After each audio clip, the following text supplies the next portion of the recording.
So, somebody put up the hand? No.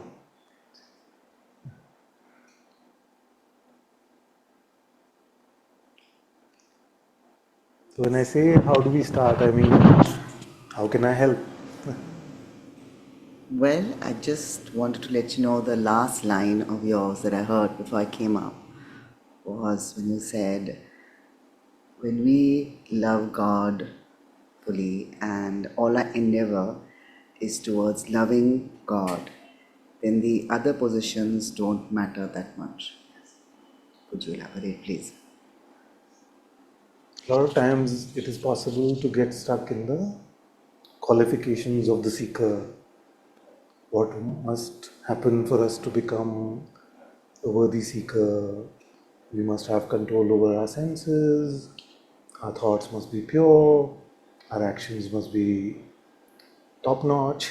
All of these things become qualifications that we might strive really hard to achieve, and that is fine.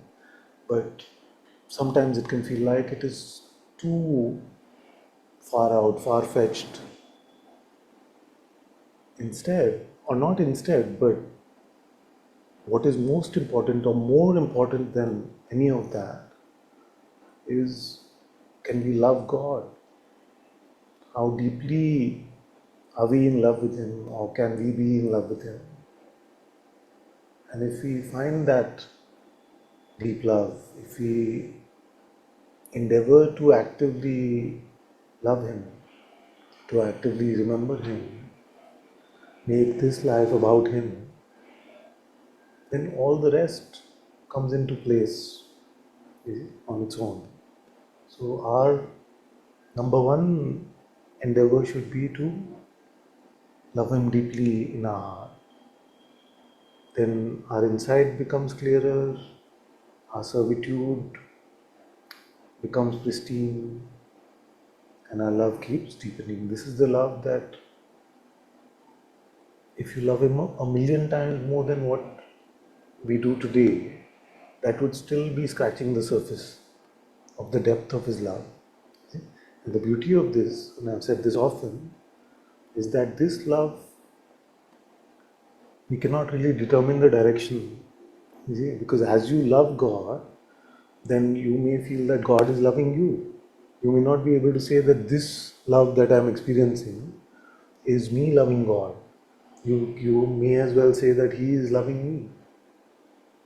And that love then becomes such a beautiful anchor for our life.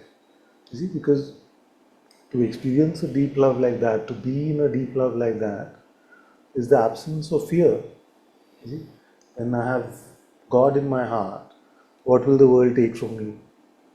We were talking about some of this also, that we live in a fear, oh, what if I'm mistreated? What if somebody is unfair?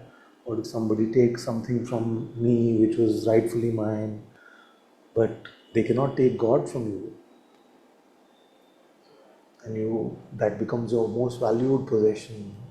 The diamond in your heart gets true value. And then the world is free to exploit you. What will they take? They can take away this body. So if someone wants to take away this body, let them take. Maybe I'll find a place at his feet then. Somebody wants to take away all the money, let them take. The true treasure is within you.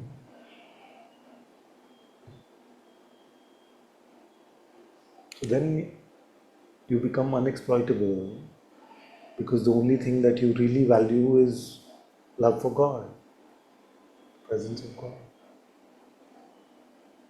And what is the experience of those who became fearless and full of love in this way? They found that their life is so much richer. They were not hankering for the things of this world, but their life was full of a different richness. You see? So when I say that to come to spirituality is to transform our entire way of existence, this is what I mean. Our older life will become unrecognizable, because you look at the things that you were concerned about, you say, that really doesn't matter, because everything that matters to me is what does it have to do with God?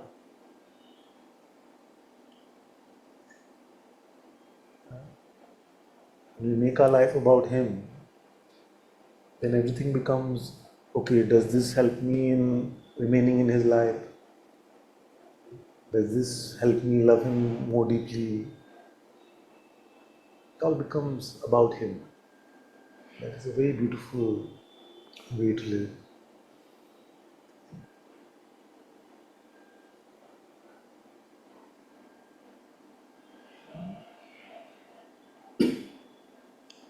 Is that the best way to honor his very existence?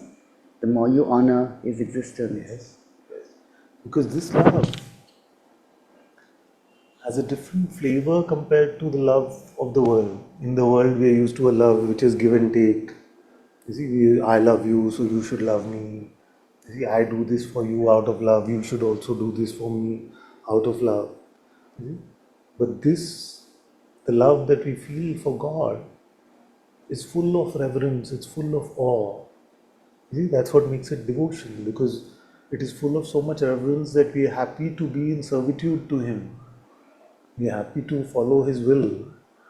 You see, not out of force, but because we encounter such a deep love for such a unfathomable one, that rather than being in service to our selfish nature, we would rather be in service to Him. So that honoring Him, to be in reverence of Him, to be in awe of Him, to be available to Him, to serve Him as He allows, as we allow Him to move us and we allow Him to guide us. So this love then becomes bhakti. So that love is the source of all bhakti, because it is not just like I love you, will you love me? This kind of.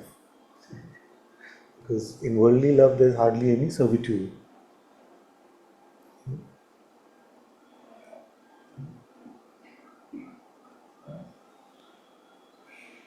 Are you trying to remember?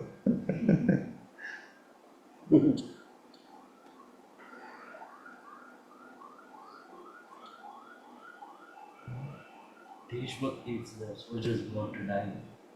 Exactly. Exactly. So, for the patriot, we learn that we can love our country, you see, although it is truly ineffable. No, we're not loving like a piece of property. We're loving like a notion, a country, a collective. You see? So we learn in that way. But here, when you encounter a true presence within yourself, what are you going to do with that? As opposed to, say, loving your community or your country or your neighborhood or any other thing like that. You're being confronted in a way with something that is so unexplainable. There is the presence of a living light, a living being within yourself. And to come, firstly, even to come in contact with that, it usually is accompanied with so much love and peace and joy. And as the contact deepens, of course, the mind tries to play tricks and say it's become so dry. I'm not finding any joy in it. Where is the love? Where is the joy? All these lamentations come, tantrums come in satsang. But as you go along, as you go deeper and deeper, you realize that all love, all peace, all joy comes from here.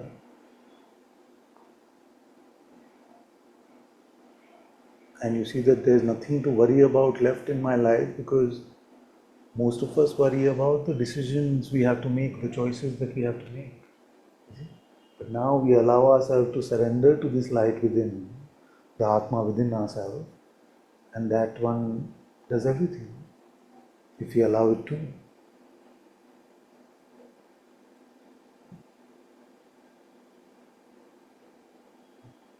So in this Leela,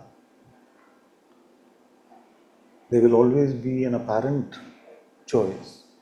And whether you look at it Advaitically or you look at it in the Bhakti Marga, it doesn't matter.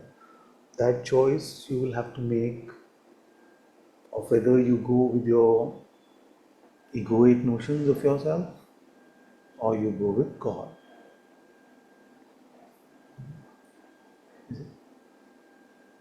And some of us, more intellectual variety, may not even like the word God yet. We may say, I want the truth. See, and that is fine. But want the truth fully with your heart, and you cannot escape this presence within yourself. And it won't last very long where you say, okay, but I want to call this the presence of the truth. Soon you will succumb to such a beautiful name of God, which is God. And it doesn't matter whether you say Ram, Krishna, Jesus, Allah, it doesn't matter. The labels don't matter. You see? But you will not be able to avoid looking at this holy meeting as if you're meeting a beloved one. The Sadguru within is called the mother, father, the beloved, and the friend.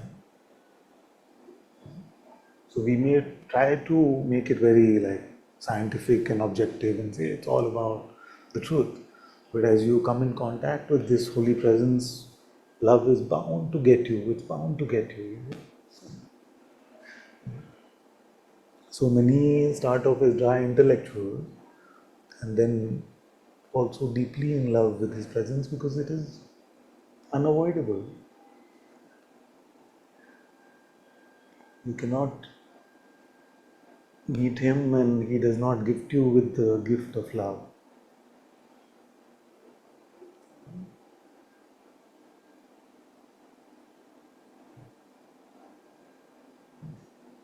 So when you meet this love, then you see that you can love even more, and then you're gifted with even more love. So it becomes like an endless flow of love within your heart. And this love is so infectious. This is the infection that I'm hoping to spread to at least some of you.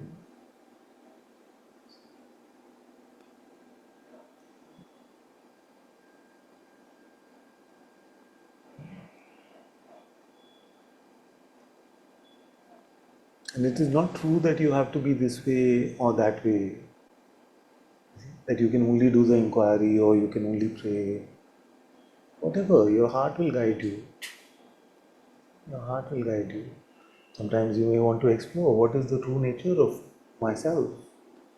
Who am I in reality? And sometimes you just want to bow down and pray to Him. Sometimes you just want to love Him. Sometimes you just want to serve Him. You just want to share about Him.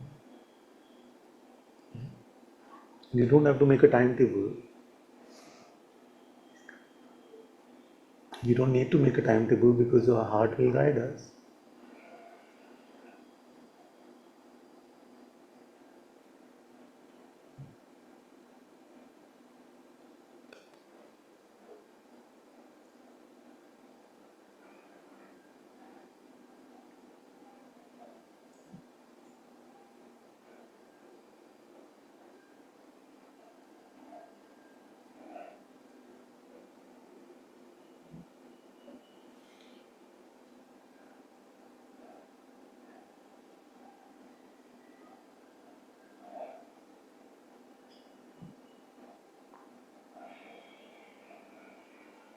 Most of our brothers and sisters in the world, they lead a life of alienation.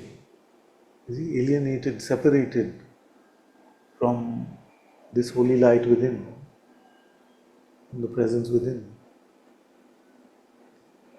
And if you talk to them about it, they just like, oh, it all sounds conceptual. I don't feel like it's real. You see? But something makes everyone turn. You see? Whether it is suffering, whether it is to encounter something which we can't explain. I feel that everybody is given an opportunity to turn within themselves to the Atma within. I don't feel like there's any life in which the Atma does not call us from inside. It is heeding that call that you come to Satsang. And many of them also given that call from within, and they find different satsang in a way. Satsang is to come to the company of this holy truth, the holy presence.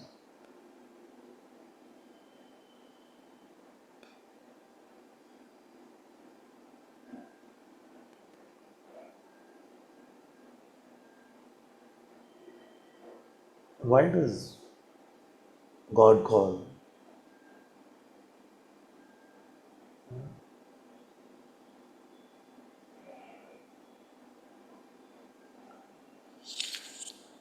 Because of love.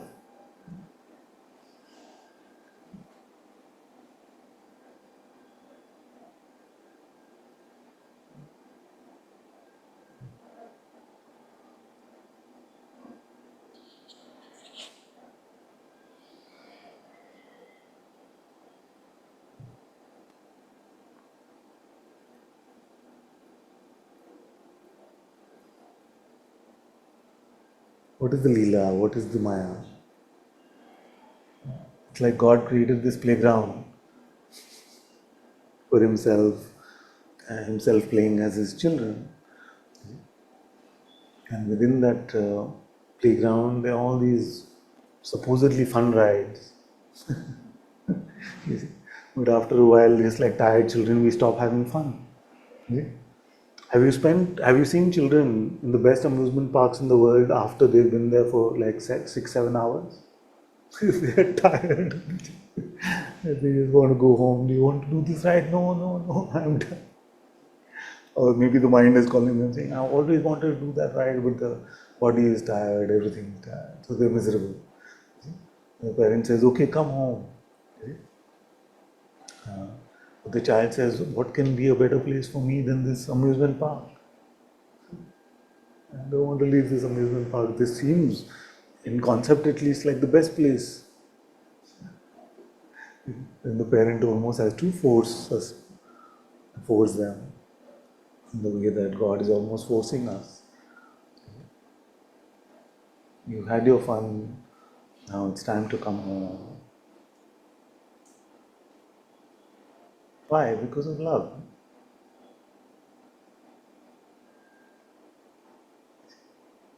It is said that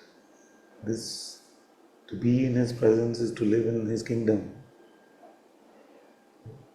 And whether we look at the kingdom as heaven or Vaikuntha or whatever name we give to it, it's not because He wants to expand His kingdom. He's not calling us so that He can win a popularity contest. Because He's calling us because that is our true home, our true place.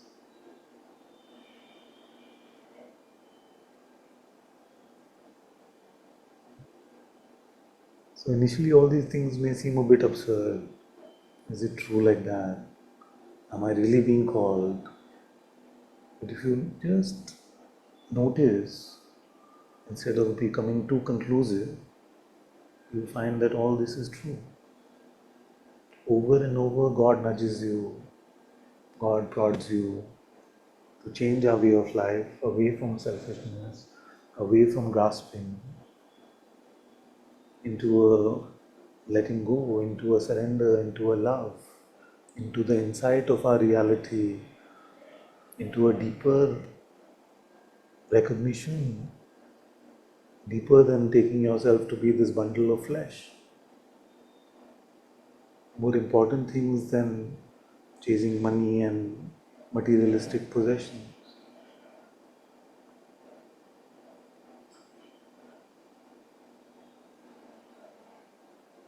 So as you turn towards Him more and more, then you will notice the nudges, the prods more clearly. And I feel like for most of you, even if you spend a few hours just being selfish in your mind, you will start to feel heavy and disconnected. contracted. And that sensitivity will get more and more and more. So that few hours will become a few minutes, will become a few seconds. And you don't want to live if it is to live without Him. It feels so oppressive to live like that. To live without the light of Atma, even for one moment, is actually oppressive.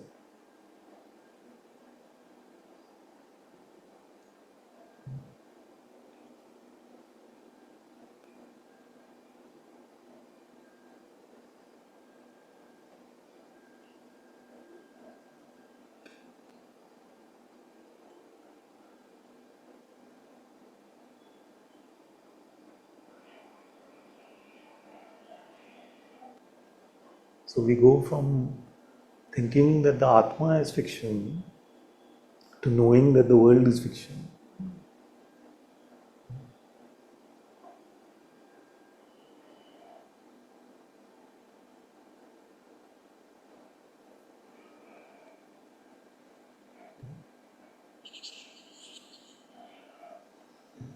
And that switch over time is the time where the oscillations make us giddy. Sometimes the world seems real, sometimes God seems real, because both don't seem real at the same time.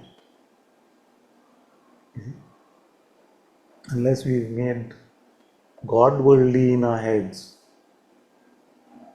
which means that we only look at God like fancy notions that we carry in our head, instead of look at Him as a living presence whose Atma is living within ourselves.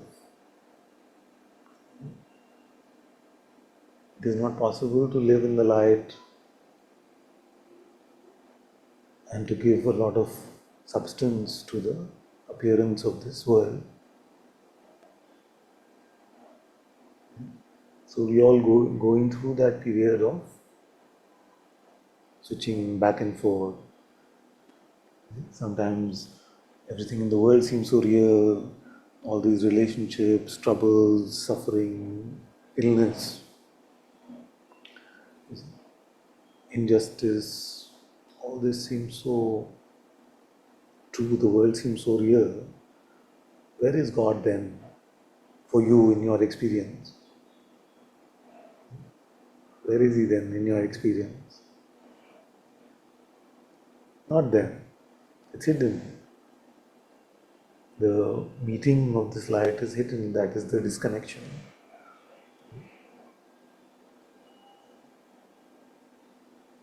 Like in the Bible, it says that if you're like a leaf which has been disconnected from its branch, you feel that sense of disconnection. And how is it when you're connected to Him in your heart? So pristine, so sublime.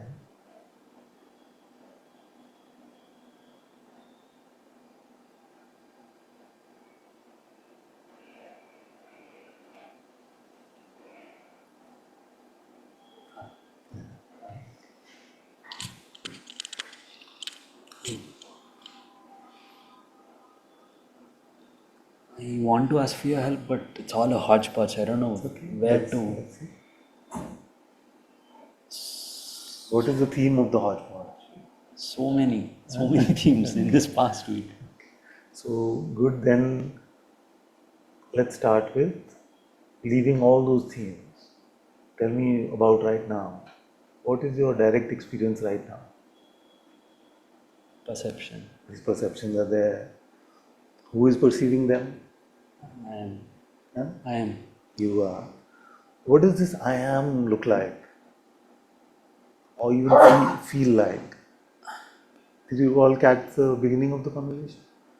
So he says, I am not able to even clarify to you what my question is because there's a big hodgepodge in my head. Huh? So he said, okay, let's, instead of trying to deconstruct that hodgepodge and find the strand which may be useful, let's leave it for a moment. Tell me what is your direct experience right now. So he said that this realm of perceptions is apparent to me. Then the question was, to whom is it apparent? Who is perceiving it? So he says, I am. So tell me more about this I am.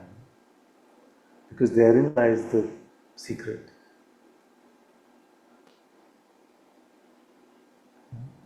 The mind doesn't want to stay there. It doesn't want to do this exploration. It doesn't want you to come to Atma Darshan, to Atma Gyan. It wants you to be stuck in the trying to understand what this world is like, what these perceptions are made up of. But what are you made up of? It doesn't want you to look. I'm perceiving. You are perceiving. So leave the perceiving aside. Tell me about this I am. We know so much about perception. We know this is white, this controls the air conditioning. We know so many things. But do we know that much about ourselves? And how to find out? How do we meet this Atma firstly?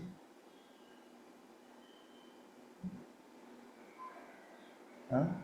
So often we've spoken about this, that if I tell you what is the weight of the space in this room,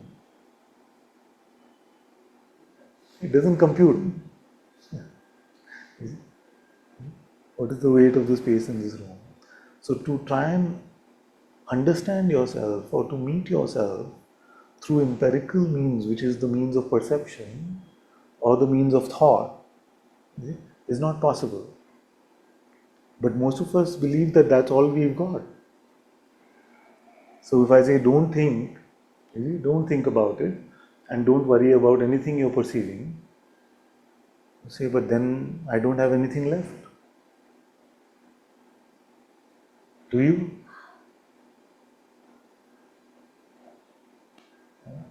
What do you have left?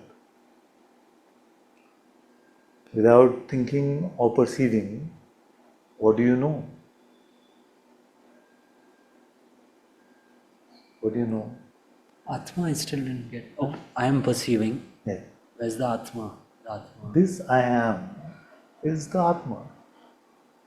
The presence of this I am is the Atma. It literally translates into I am. Atma.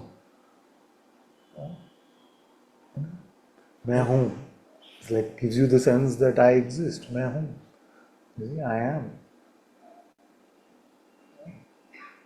What gives you the sense that you exist? Does it come from the world? Does it come from the body? Really look at that without having to think and without having to perceive.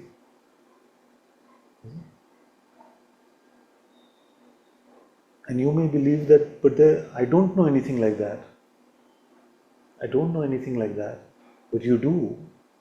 Because everyone at some point or the other in their life has felt an unconditional love, has met an unconditional love, which is the love of God, the love for God and the love from God.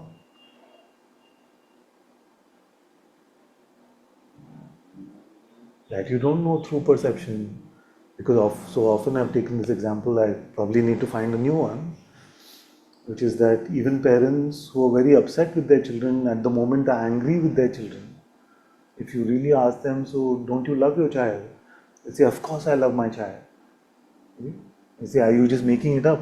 Are you being notional about it? They say, no, I know I love my child.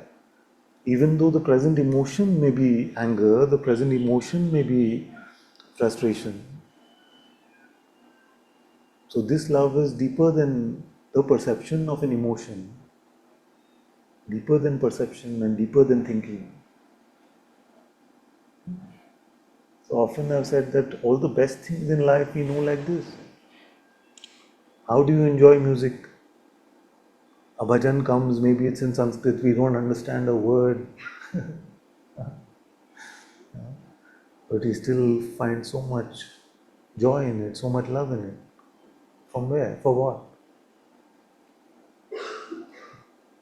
So all these best things are known where? Unconditional love, music, truth,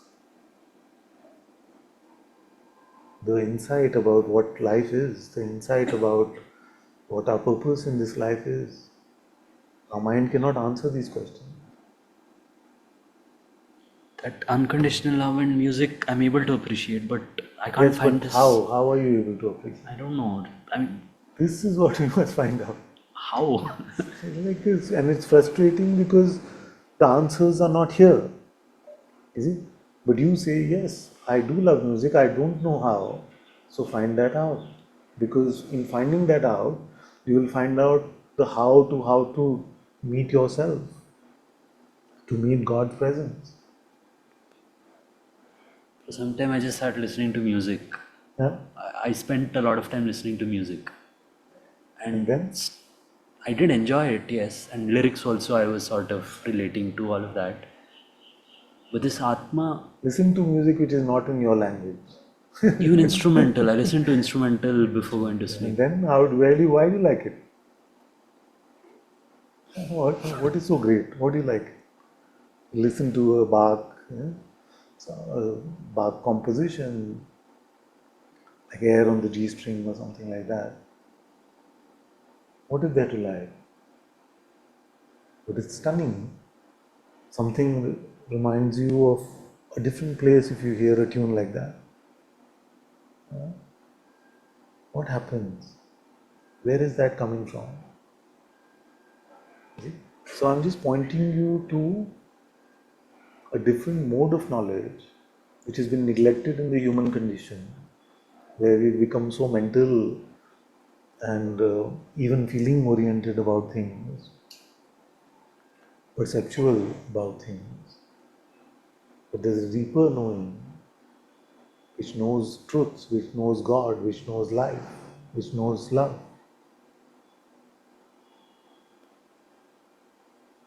Is it? So you have to take the risk of just being stupid. Because to be empty initially feels like we are being stupid. I came to Satsang to know more and more.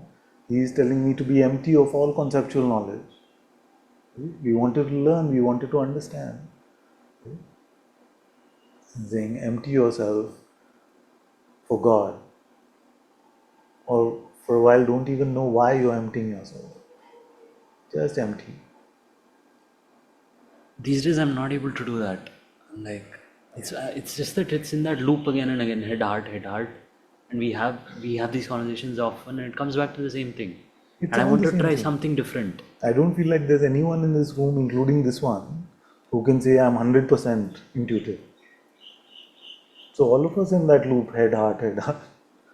Not just you. Being able to identify head and heart in that the Start switching, not now. this. Yeah, okay. This is head or heart? This as in This lamentation that we seem to be in this loop, you see, is head or heart. memory So and let's say the instant you say memory, it's head. head. Okay. Let's keep that as the mind. Yeah. Now what else is there? Perception.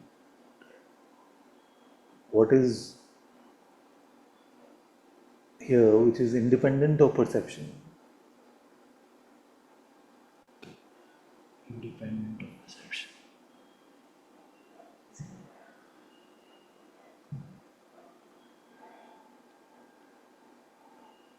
So in the way of insight, the teacher's job is to provide you a question which your head can't really answer, isn't it?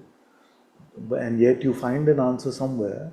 So then the teacher tells you, stay there, stay there. So what is independent of perception? Can you be perceived?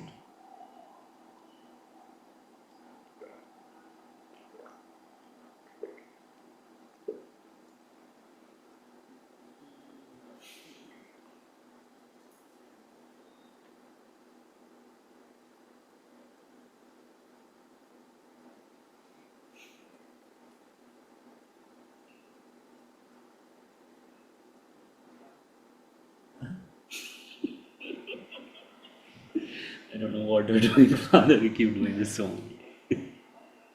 No idea what you're doing. Huh? That's a risk we have to take. It's a risk we have to take because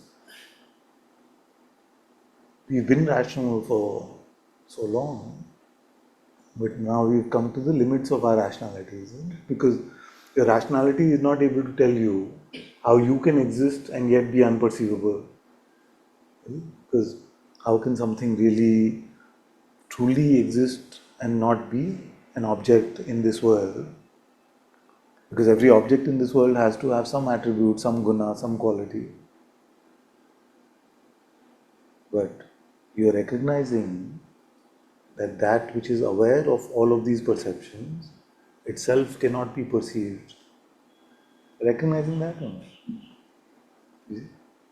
That which is aware of all of these perceptions itself cannot be perceived. So then what instrument of recognition are we using to recognize that?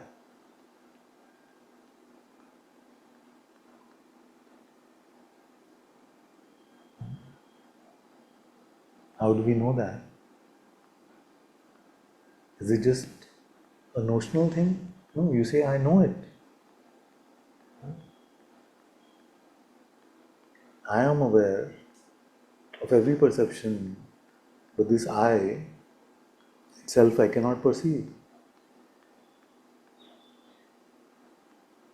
What mode of knowledge are we using? That is the heart, that is the intuition, that is the Sadguru presence within. But even that is not perceivable. Huh? That tool is also not perceivable. Yes.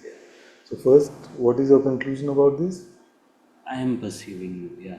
You are aware of all of these perceptions? Yeah. And this you is perceivable? No. It's not perceivable. You see? So, how absurd have we become that we are taking something that we can't even perceive and we are saying that is I? Isn't it? We are calling this the world, everything perceivable, we are calling Jagat the world. And that which is aware of all of these perceptions, it itself we cannot find shape, color, size, any guna about. Sheer nirgunaness. And we decide to call that only I. Why do we make this decision?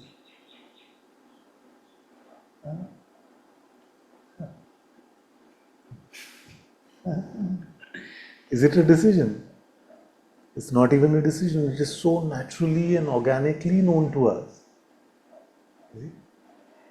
That although when you hear it like this, it sounds absurd, you realize that that is the most natural place to put my reality. I am aware. I am the sheer witnessing. I am the Sakshi Principle. And you did not have to use your mind at all. And you already said that you cannot perceive this I. So this is called aparoksha anubhuti. No mechanics needed, no time needed.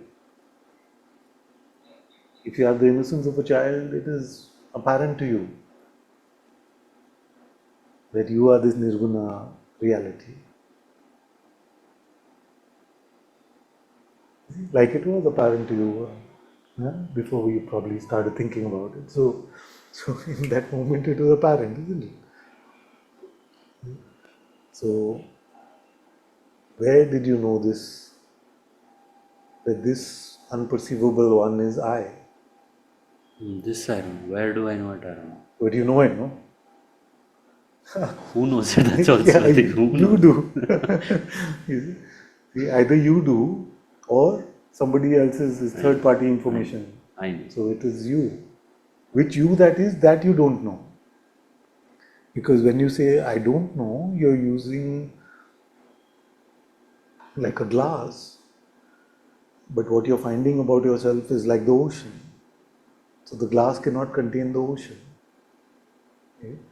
I missed What you're finding about yourself, this I, is locationless, timeless, spaceless, and yet it is everything and everywhere.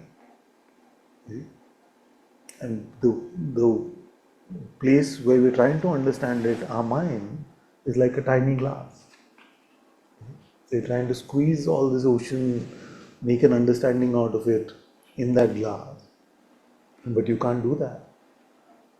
That's why you say, I don't know who it is, but you just said it is I.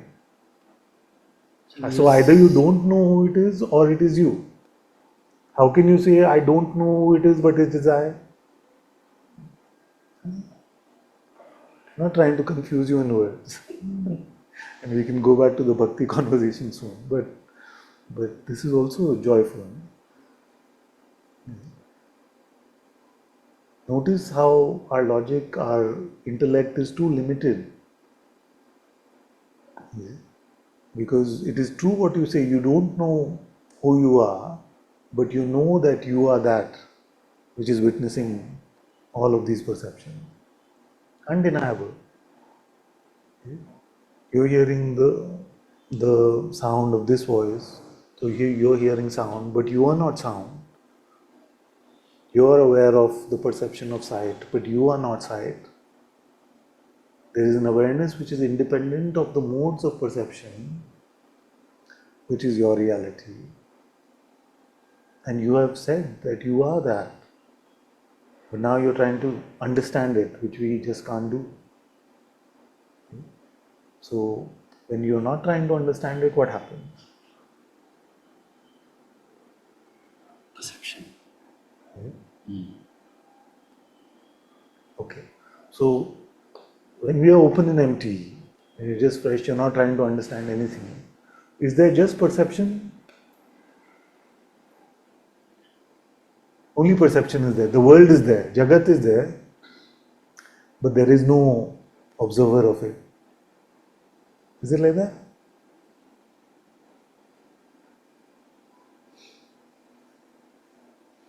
That question comes up, who is observing it? Then yes, me. Okay, so don't let that question come up. Okay. Just like right now. Yeah. Only world is there.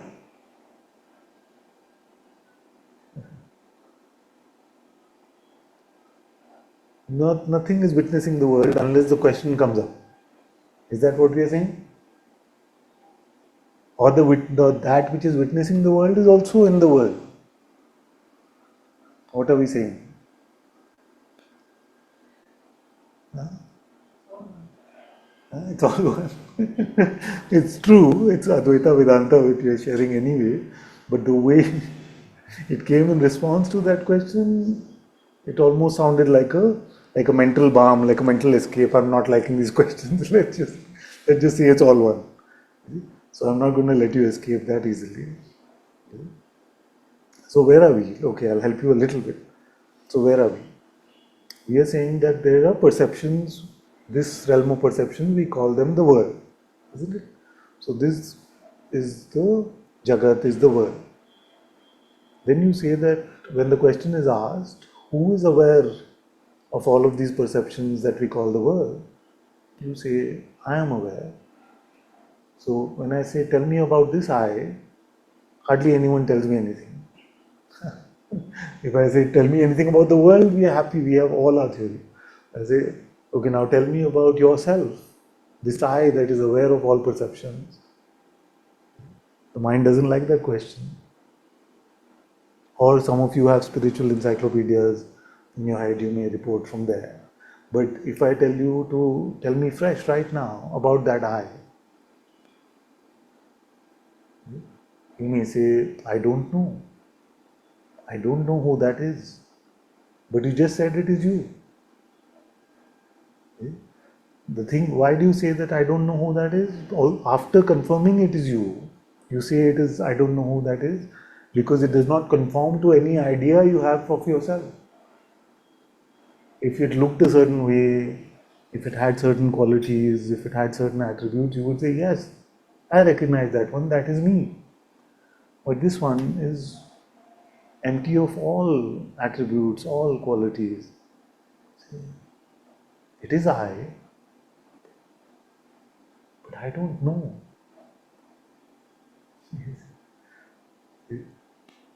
So then the mind comes and says, but this we recognize only in the depth of inquiry.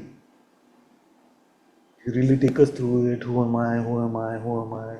Then I come to an insight about this. And I'm countering that notion. I'm saying right now, nothing, no inquiry, nothing. Is there only the perception of the world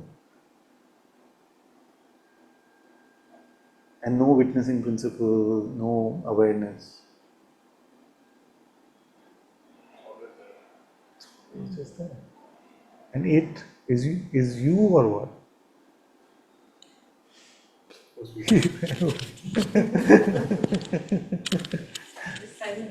Huh? Yes, yes. Who's aware of that silence? I am. Yeah.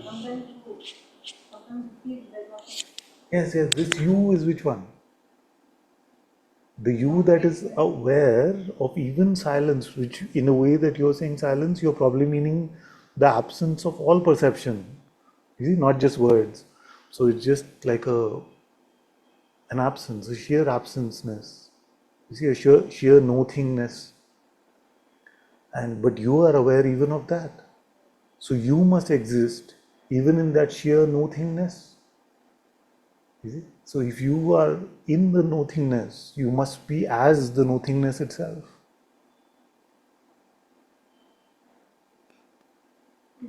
Don't try to understand what I'm saying. You see? If you are in the nothingness, what can you be there as? You cannot be there as something.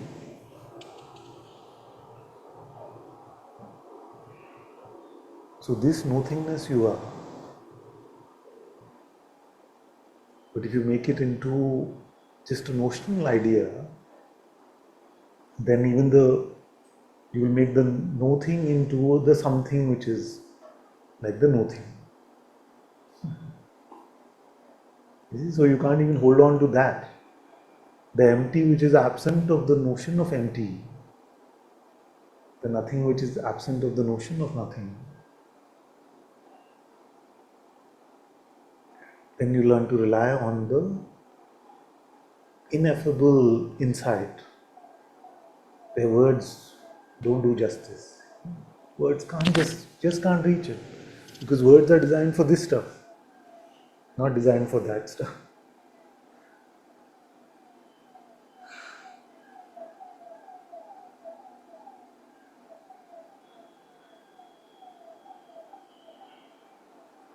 And where is this insight available?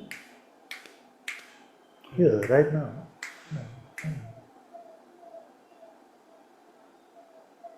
Because nobody is experiencing merely just the world, merely just perception. And I'm using the word experiencing loosely. You're well aware in this moment of you as awareness. See?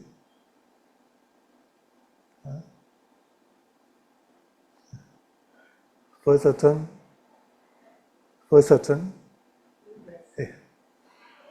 must be fully absurd. Huh? Father, can I ask? So, it's a useless one. It's a useless question. Useless. Sorry. So, Father,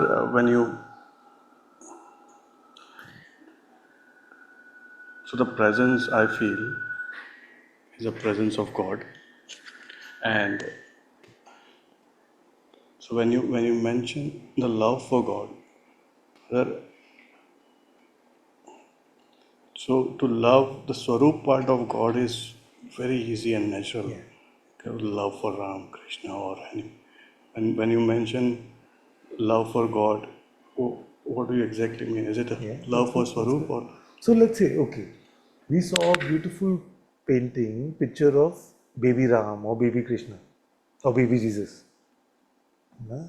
Saw a beautiful painting, and a deep love arose, or some love arose, whether deep or not, love arose. We know that that painting, that picture was a trigger, isn't it? Or do we feel like we are really loving that work of the artist. Huh? No. We recognize that this was just led to the smaran, the in a way the simran of God, and that led to a love which was not just for that painting. You see? You look at baby pictures of your child. You see, you're not really loving the picture. You're loving what you know of your child. You see? So that then the picture becomes the reminder, the trigger, the catalyst. So when we put the photos of the sages on the walls, we remember our reverence, our love for them. We remember their pointings, what they showed us. And that brings us deeper in our love and our insight.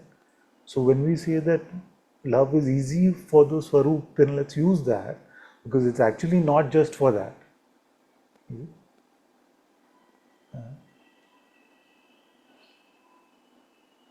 Use tricks at whatever layer of existence to go deeper within you.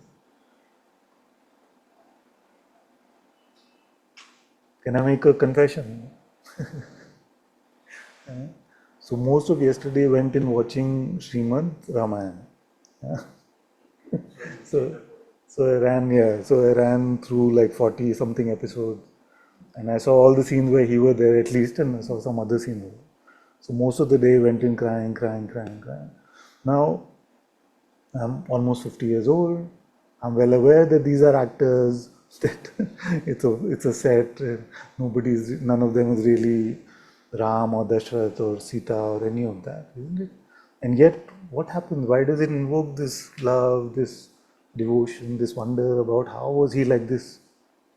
So loving, so truthful, so devoted, so kind, so everything. See, so you remember him somewhere in your heart, and it makes you like that, isn't it?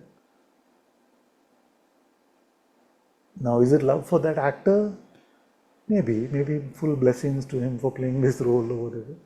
But we're really remembering the love that we have for God, isn't it?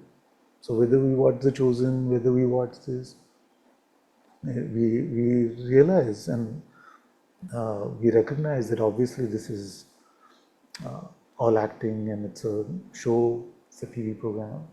But what it brings us to is can be authentic. So don't be in a rush to categorize and say, but I want to fall in love with the Nirguna only, or I like the Saguna only. You see, the world is full of these categories. You use the categories to find an excuse to love him more. You see? So, अगर स्वरूप में प्यार आता है तो स्वरूप में कर. If you enjoy the Nirguna and the love emerges from remaining in the empty, then do that. Whatever works to you. Because the mind will use whatever works to try and get you out of it. So you use whatever works to deepen into it. Thank you. And the latest one you saw, Father, I also have a confession. And I also have confession on that Ramayana part. Ah, yeah, you do? Okay. So whenever I see Sita, it reminds me of Meera. Oh, nice. Isn't it fun? That Rama? The Sita and the show remind you? Yeah. Kind of. There's some resemblance.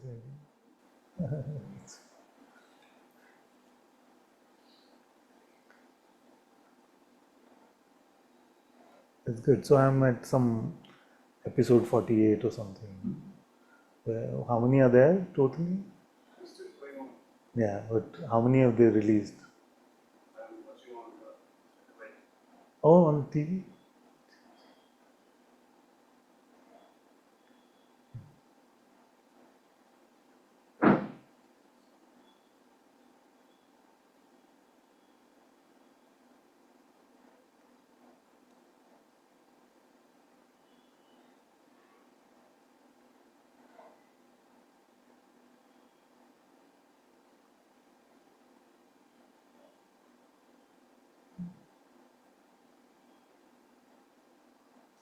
One. Last week I was at Sabrimala. Oh yes, you went. That Ah, was, good, good.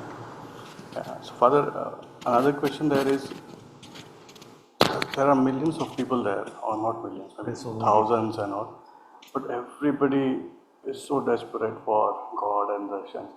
But it doesn't feel like the same God which you are pointing to, Father. So just an observation, but that gave me time to all time to stay with the inner God also. Thank you, Father.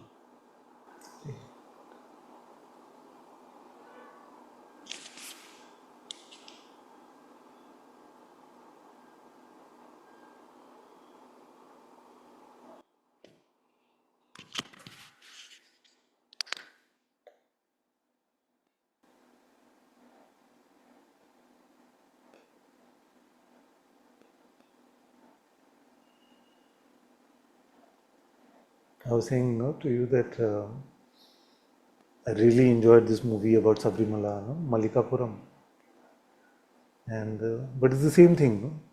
You watch over there, you know it's all dramatized, you know it's a script, you know all of that, but something reminds you of God within. So sometimes when we are so deeply caught up in the world, like most of our brothers and sisters are, then to take that 40 days to fast, to wear black, you see, it's like a constant reminder in those days, you see, of God. And then you visit the temple, and there can be moments where, in that one moment of darshan, you're just so open and empty that what you're seeing in front of you is already activated by so much prana of millions of people. You see, because they bow down to that with so much devotion over hundreds of years. So there's so much energetic support there in such a place that to go there in that moment may lead to a deepening, may lead to an insight. So every mechanism has the potential of working. We must not feel that no, this only this works and this doesn't work, or this. Everything done in God's name has the potential of bringing us to Him. It's all good. It's all good.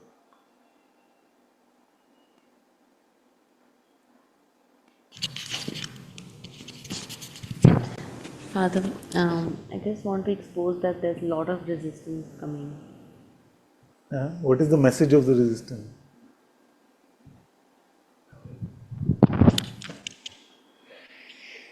I want to sleep. Chatting late last night, or? No, Father, I slept in the afternoon also, so I've got all my sleep. You don't want to go to sleep. Are you sure it's not like Turiya calling? How will you find out? What is one way to find out is whether the hearing stops. In the sense that many times we feel like we're falling asleep in satsang, but if you play, and most of you do, but I'm not saying that, but I'm saying that many times you'll also notice that something just empties out so much that all you hear is the voice, and it seems like you're in sleep state, but the voice continues to be heard in satsang. You see, so that's fine. That's that's really beautiful, actually. So, but the thing is, the trick is how will we find out? Because we say, okay, let it come, and then we just fall asleep. What's going to happen? You can take the risk. There are some thousands of satsang.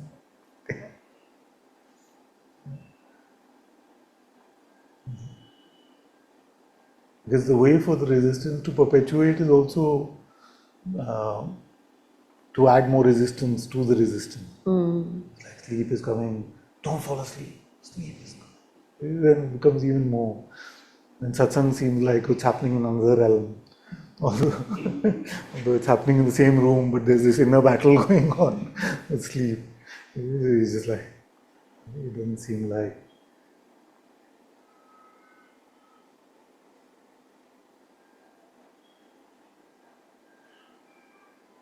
So besides sleep, any other resistance which is saying?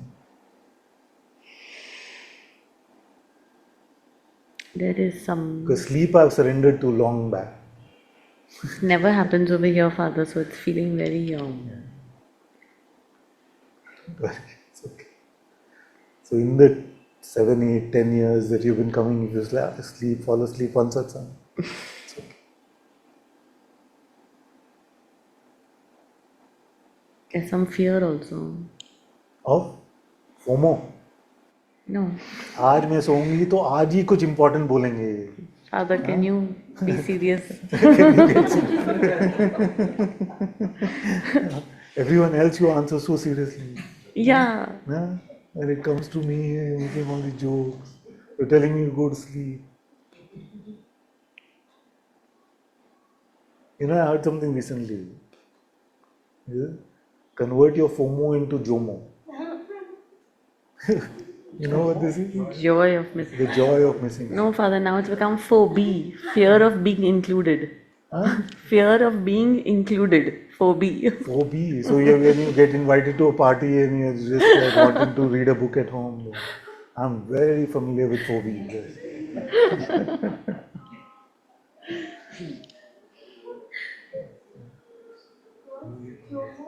Joy of missing out. It's like phobia.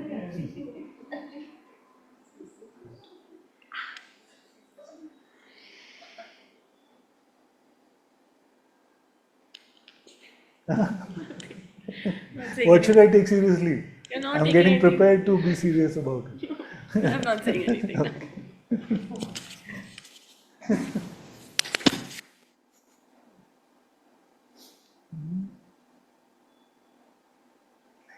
ले लो mic.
Who else doesn't want to be taken seriously?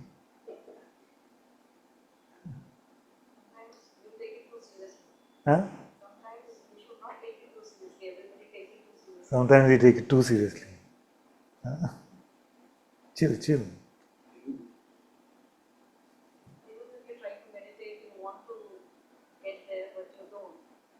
Yeah.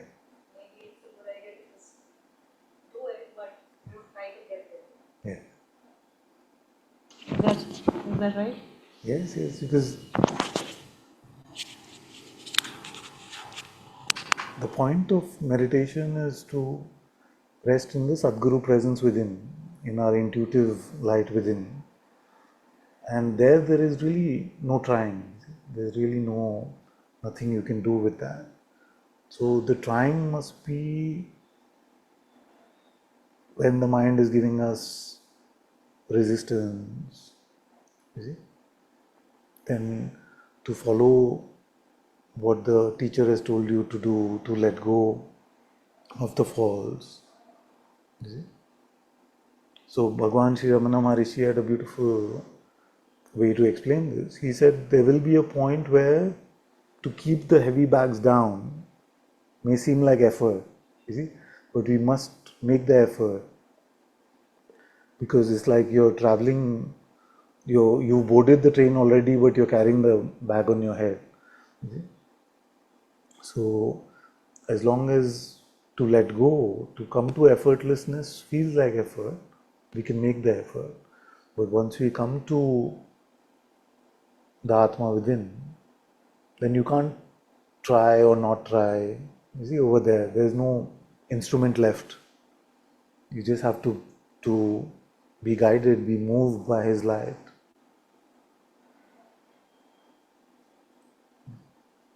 So, as with everything else, it's not always cut and dry. Sometimes you notice, you see, something just doesn't want you to meditate. You say, okay, now I'm going to just get into Padmasana. Then, whether it happens or not, we'll see. You see, so then to take the first step is helpful. You see? So I have said to all of you that don't start the day without coming to the presence of God. The mind will fight that with all its might. No? You see? So with something like that, where you've heard from your teacher, you must try. You see? So the mind will say, no, but you have important work to do. You have a meeting starting in half an hour. You can't today. You just don't have time for it. You see, and what's going to happen in that day? You're going to suffer with your ego, and everyone else around you is going to suffer with your ego. It's better you miss the meeting. You see? So, and not that God is unkind. God is well aware of our life situation. He's not going to say, come, you come here, I'm going to make you miss the most important meeting of your life. Unless there's some great grace in that. So sometimes we have to fight against this worldly, this thing, and sometimes we have to just let go and be empty. And when to do either is, we can be only guided by our heart, and if the heart is not apparent to us in the moment, then we must be guided by what the teacher has told us.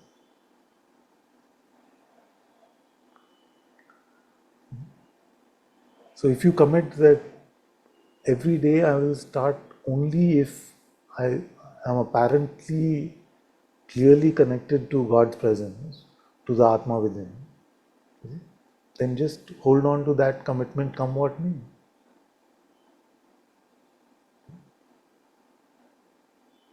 But once you want to come into His light, then you can't, after the point of letting go of thoughts, for example, there's nothing left to try with. There are no instruments there that you can use, because you cannot use your attention to do it. You cannot use your belief to do it. So you're empty, you're naked of instruments. So there you just have to trust, you just have to let go.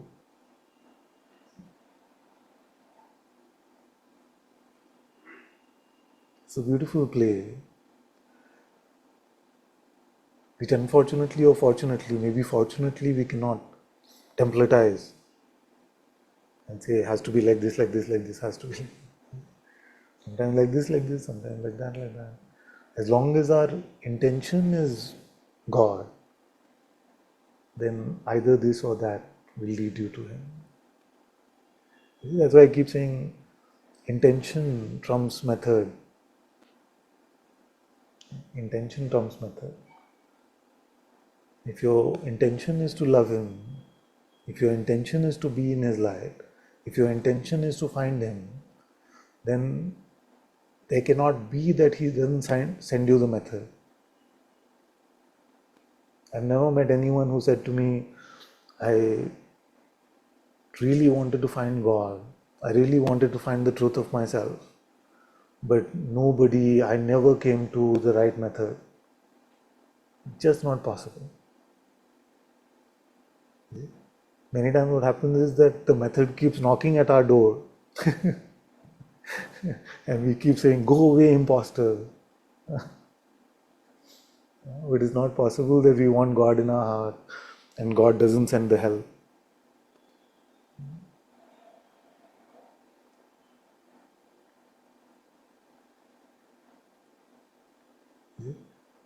We as in our human play are not that unkind. That somebody's been calling us for so long and we don't even talk to them once. God is much more kind.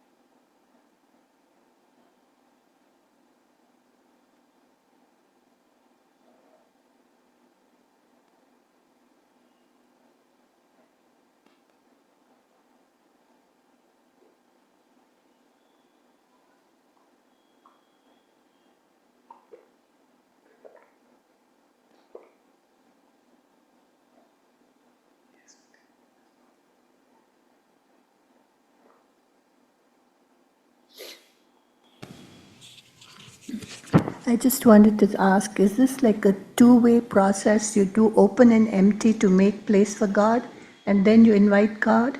Or does it happen simultaneously when it's empty, God comes in? To remain empty for God is the extent of what we can do for Him. Now, whether He comes or not is His grace, is His will. There's no guarantee. You see? And sometimes even the process of remaining or trying to be empty, and we feel that, but I'm not getting His darshan. Ananta had said that if you're empty, then His light will be apparent. But what happens? That if this expectation is there, then that blocks our emptiness. So it's like I'm empty so that He comes is not empty. You must be empty even of that. So we can trust that He knows best. When there may be some pride, maybe some expectation, something blocking, so He knows best. That's why I keep saying that our job is to set the dinner table for the guest, but we cannot compel the guest to come. Otherwise, it all have become mechanical. Do this without grace, the whole process would be almost like a factory system. Just do some sadhana, learn how to keep your mind empty, and then tada, God will come. We can't have that. It's a deeper play where we are learning how to let go of our self-serving tendencies. You see? We're learning how to let go of our self-serving tendencies, our egoic tendencies. And who can gauge that? Only He can gauge that. Because throughout the spiritual search, I felt like either that I'm so good, I'm so empty, or I'm just so unworthy, so useless. You see? But He is the one who knew, who knows. We cannot determine where we are on the spiritual scale at any point of time. Even our emptiness we can't really determine.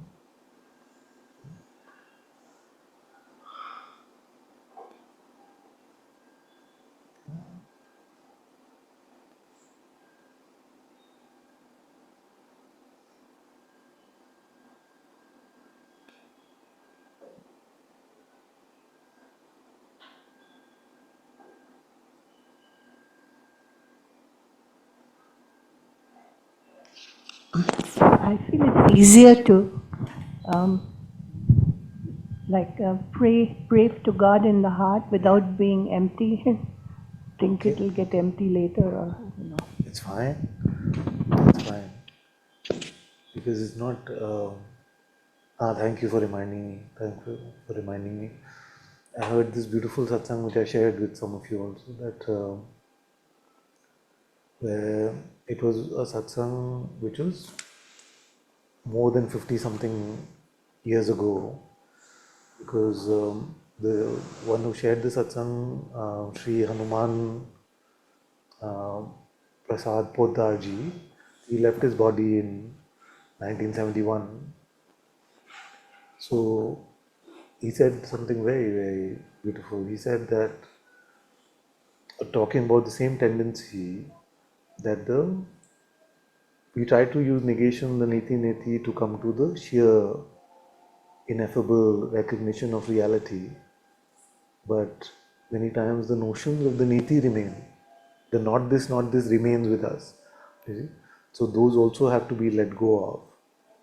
But what happens is that for most in the world, that's really difficult. So he took a very beautiful example to explain this. He said, ordinarily, most of us don't look at the moon. So if I ask all of you how many times did you see the moon in the last week, some of you may be moon lovers, but besides those, very few. Maybe once or twice, or maybe not at all. So ordinarily you don't look at the moon. But suppose now someone came and told you that for you to be free to attain moksha, what you have to do is not look at the moon. Now, a few rare ones will be able to follow and say, done, like that, gone. But what will happen to the most of the others, they had no notion about this. They were not troubled by this thing. But now they created new trouble for themselves because now they are worrying about not looking at the moon. I hope I don't look at the moon. I hope this is not reflecting the moon. If I look outside my window, I hope there is no moon. You see, so I can understand the example. It's beautiful. So, and this explains why teachings which I shared for so many years really never worked, which was like, don't believe your next thought. You see, just thought by thought, let it go. Because then so many of the kids started thinking about not believing the next thought, believing thoughts about not believing thought. So, so he said something very beautiful. He said that, okay, for those who are not able to let go of their mind, some are and some are fighting valiantly and may they overcome the mind. But those who clearly get the sense that they cannot fight this battle in this way, then what they should do is fill their mind with God. Just fill your mind with God. Make everything about God. Some of you may remember that one Swamiji was here a few years back, and he was just not getting the pulse of what was happening in Satsang here. So then one day he said, I'm going to go because I'm not really, whatever, not really happy or whatever. So I said to him, okay, I told you to drop the narrative. You're not able to drop the narrative. But at least what you could do is change the central character, the central protagonist of the narrative and make it God. So that is the path of bhakti. That we cannot let go of the narrative, the story, the Maya. So make everything about God. So then self-concern is replaced by God, by His light, by His story. And that's how it works. So that's why to hear or to see the Krishna Leela or the Ram Leela or to watch the Chosen or to do any of that works, because we replace with as much openness as we have, we replace our petty worldly concerns by looking at the lives of these great ones. Even the lives of sages are worth contemplating because they teach us so much, they show us so much. So if we cannot drop the narrative fully, if we can't resonate, if it doesn't resonate to be empty, then just make everything about God. And this, the way of the heart has been shared from here by His grace, is both, isn't it? So when you can be empty for Him, when you can't be empty for Him, love Him, serve Him, make it both about Him. Whatever remains, make it about Him in servitude to Him, and the rest of it remain empty for His light to shine. So we've been talking about the me that is let go of in the path of insight, and the me that remains being dipped in the bhakti, in the love of God, in the devotion and servitude to God.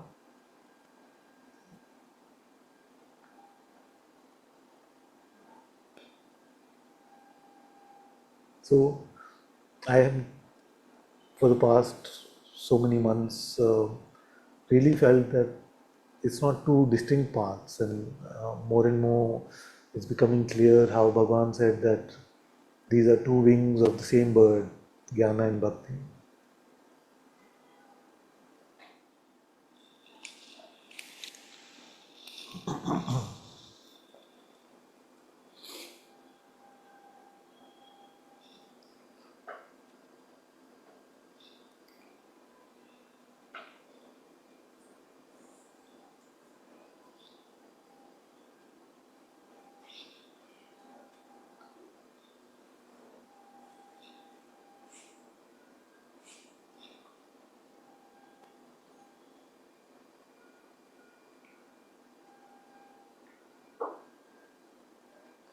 Okay, let's look at this question.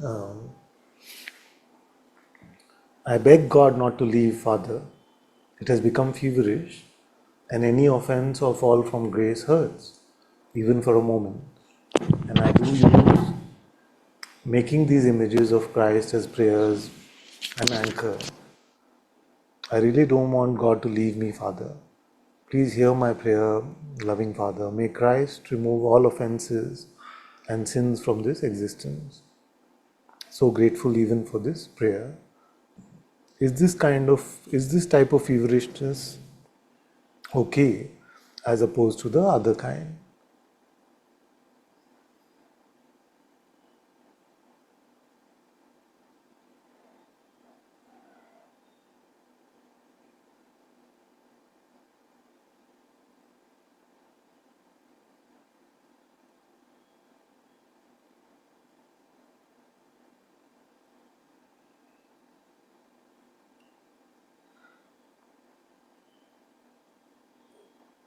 How to look at this question? It's very beautiful. So,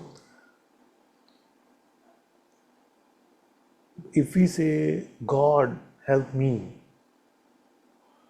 and we say, God, help me, you get the distinction between the two statements? One was, God, help me. The other was, God, help me. So, in that is the answer.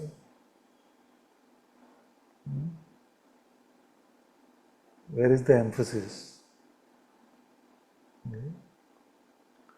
So, if the emphasis is on God, it's all good.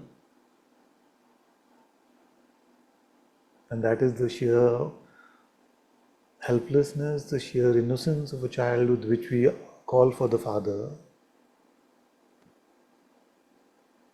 not out of an individual personal expectation. It becomes almost like oxygen. But if the emphasis is on self-concern, then even that can be used by the mind. So, can we say for one it is always like that or like that? No, we can't say. We have to just keep checking for ourselves moment to moment. It's just, I am suffering so much, this is happening to me, my life is not good, this is my relationships are all like this, I have no money in the bank, all me. Only God you can help me. That is the full of self-concern and God for my sake. And the other is, God bless me with your light, you are the only truth, you are the only love, you are the only holy, you are the only presence, you are the light of this universe. Bless me with this light. You can see the difference in the. So one is deeply besotted by God, the other is deeply besotted by me, and God becomes the like the crutch. Getting? She's sitting very stoically, so I can't. Right?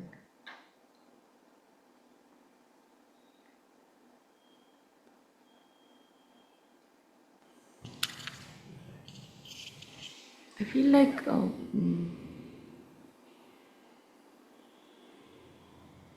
self-concern can be not just like so apparent also Yeah, always. of course. I'm just illustrating, saying like this to give you the tools to notice. It's not going to be so obvious like it's, I'm just like that. But you can notice where is it, what is this for? If you really ask yourself this question, what is this for? And if that answer is dominated by the me, so something happens for me or to me, then that is self-concern. If it is for God and for truth, then it is higher than that. So what are we praying for? What are we inquiring for?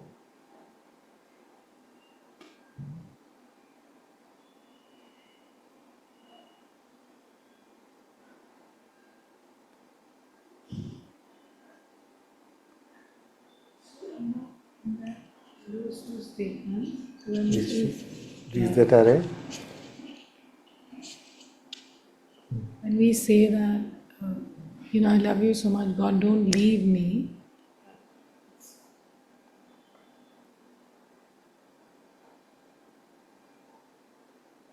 Trying to see that it's. Do it. It's okay. Yeah, no, I'm doing it. I'm saying no. Call him. It's okay.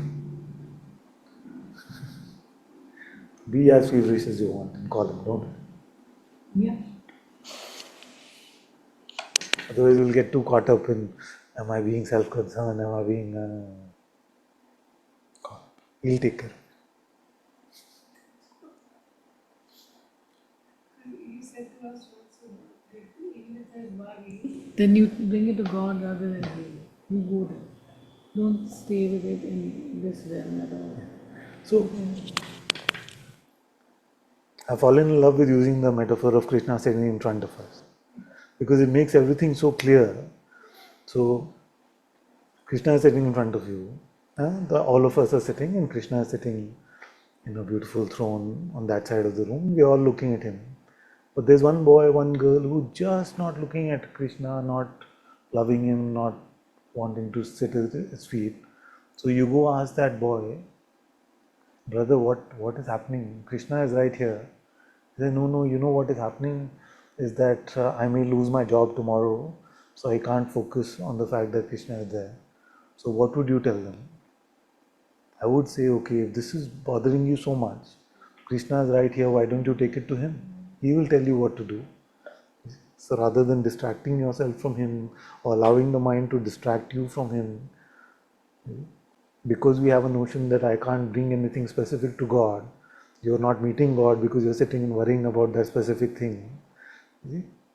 In this way, the mind can also be employed. Of course, it's a very humble, very beautiful notion not to ask God for anything because He knows better than we could ever. But the true humility in that is that you don't worry about it. Like if you are then going to say, I won't ask God, but I am going to try and do this for myself, then that is pride, it is not humility.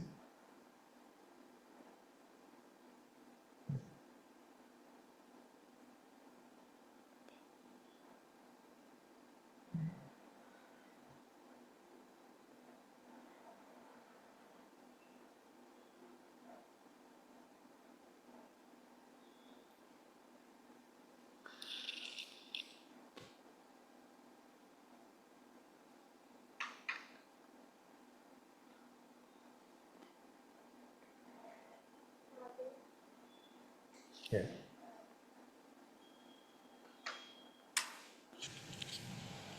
Father, what is this?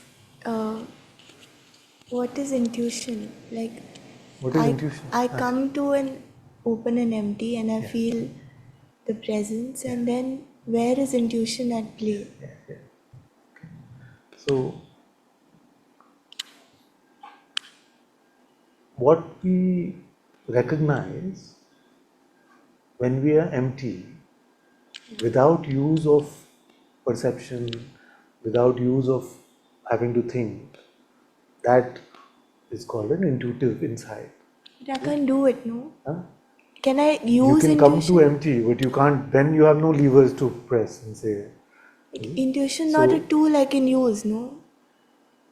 yes, so let's look at it this way. So, yoga, we talked about this some time back where we were saying that what happens, what is the method of Advaita to come to the truth. So, first you hear the words of a teacher, of a sage. Now, those words will be designed in such a way that you cannot truly come to the answer from the older modes of perception, the empirical modes of perception, of knowledge like perception and thinking. So, if the question is, are you aware now? So, you have to go to a different place by being empty, where this recognition happened. Now that is the presence of the Atma, and as the Gyan of the Atma is received, then Gyan about everything that has ever happened is received. But it is also grace as to what is brought to the surface, what can we really bring into words. So when we are there in the presence of the Atma within, the Sadguru within, over there, you may realize a lot of things, whether worldly, whether spiritual, but you only recognize them through this, in this way, and not through inferring, intellectualizing, thinking, perceiving. So that modality of coming to this recognition is called intuition. So we access the intelligence of the Supreme Power, by His grace. He grants us access to it, and from there we realize things which we would not ordinarily do. But it's not something we are doing, no? Like I Yes, can't but be. we are doing the empty. Yeah. Yeah. And then I come to the presence, and then I have an intuitive insight. It's not like I can use Yes, but okay, intuition. No? sorry. So I forgot the question and I gave the answer. So suppose the question was, what is the purpose of my life? Or what is the nature of reality? Or what is love? What is the Atma? What is truth? What is justice? Any of these questions. So when we ask the question, what happened? It the sense of the question lingers. So we just have to allow the sense of the question to linger and not try to understand the answer or think about the answer. So we ask, who am I? That who am I remains as a question that we brought to the higher authority within ourselves, within our hearts.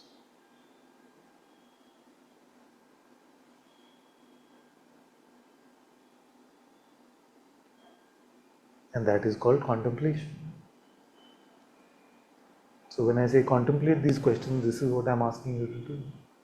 I'm not asking you to think about them because you'll confuse yourself more, you'll cause more trouble for yourself. I'm just saying that keep this question in your heart. Who am I? Or whatever the question was. And after that, we have no moves. It may seem like we lose focus and our mind has distracted us. So there you can ask the question again. You ask the question again. So you started with who am I? You sat for a minute or two, empty, waiting for the answer to be revealed. And quickly the mind said, okay, what's for dinner? You see, all of that. So you're contemplating what you're going to eat for dinner. If you spot that, if you don't spot it, it's a write-off anyway. It's gone. When you spot that, how to return? Just you could ask yourself the question again.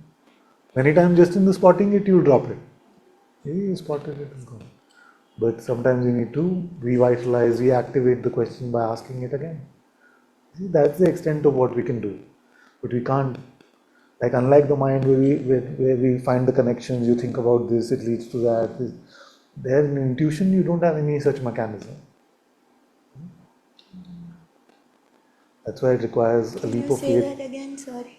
Every time you're being intuitive, it requires a leap of faith because there is no mechanism as to do it better or worse. Can't process. So you go to God and say, what should I do next? I don't know. Two options are available to you. Both are seeming equally good or equally bad. So then you remember, okay, you heard that you must let God move you, God guide you. So you're basically saying, what can I do, Father? I don't know. Bless me.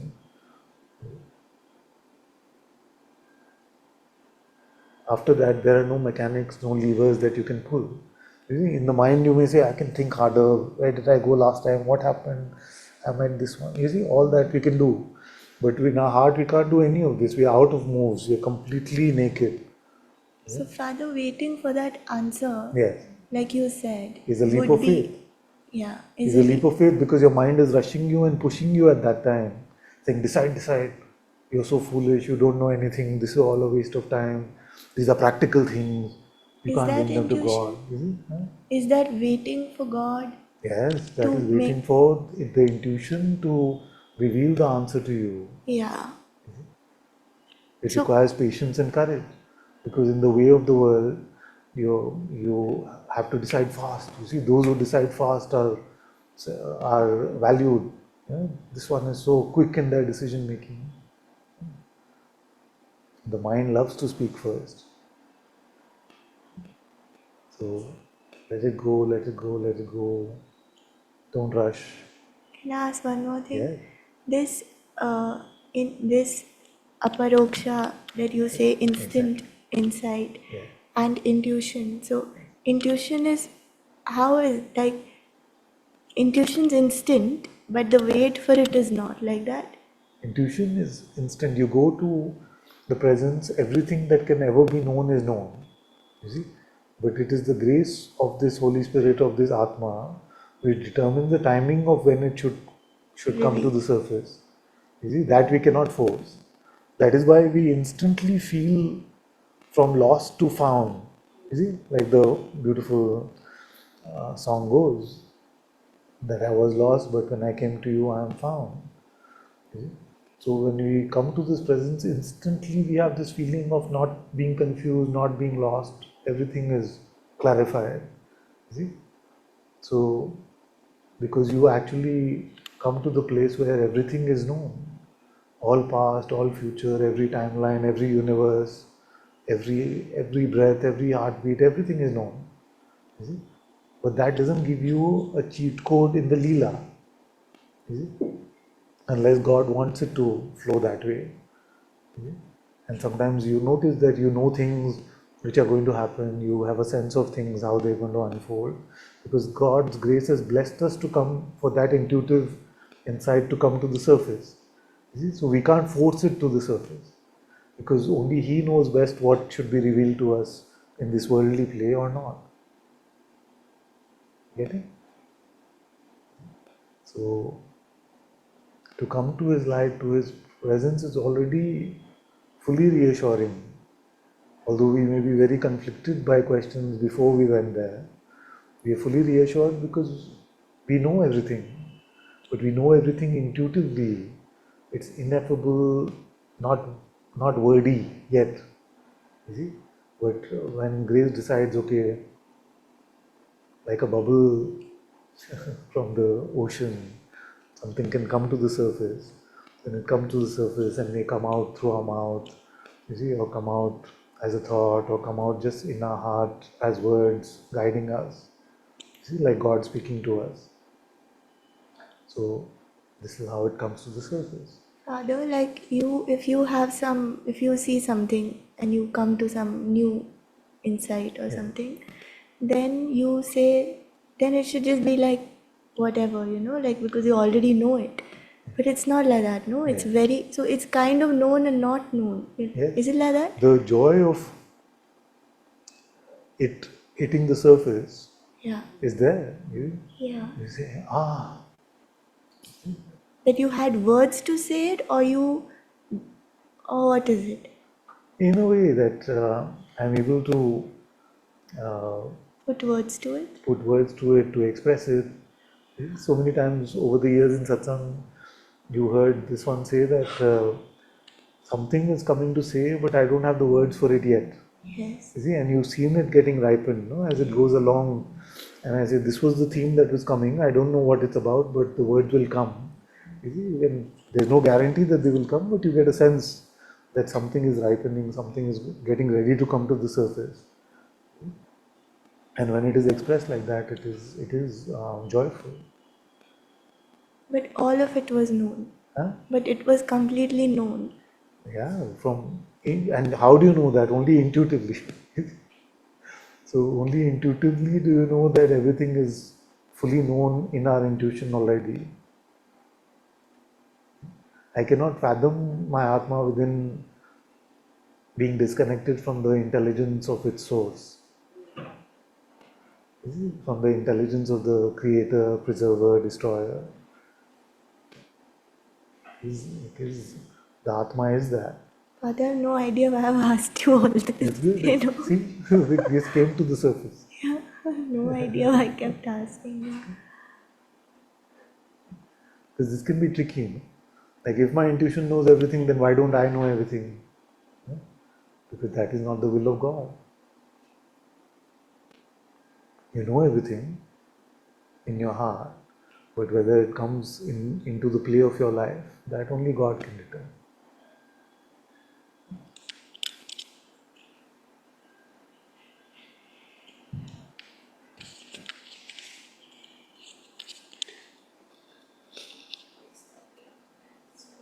Okay.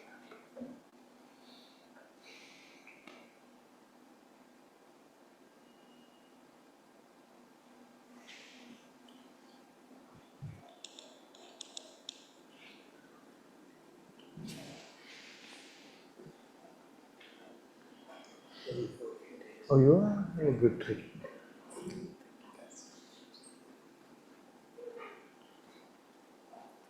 Father, Oh. why is it so So I must really be whispering, or maybe this. No, we were discussing about the prayer and when the switchover happens from me to God-centered, the focus shift to. So even that is known only intuitively, right? Yes, yes. So often when I start praying, it's me-centered. Like I start with, though the words may sound God-centered, but most of the times we clearly have a sense it's just the words and it's not God-centered. And when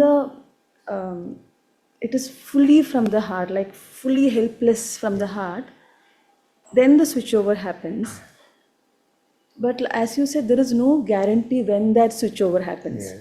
Sometimes the desperation, maybe today if I prayed, the desperation might be much more than yesterday. But yesterday the switchover might have happened Yes. easily and quickly. Yes. But Yes. today it's more and more, and it takes time to.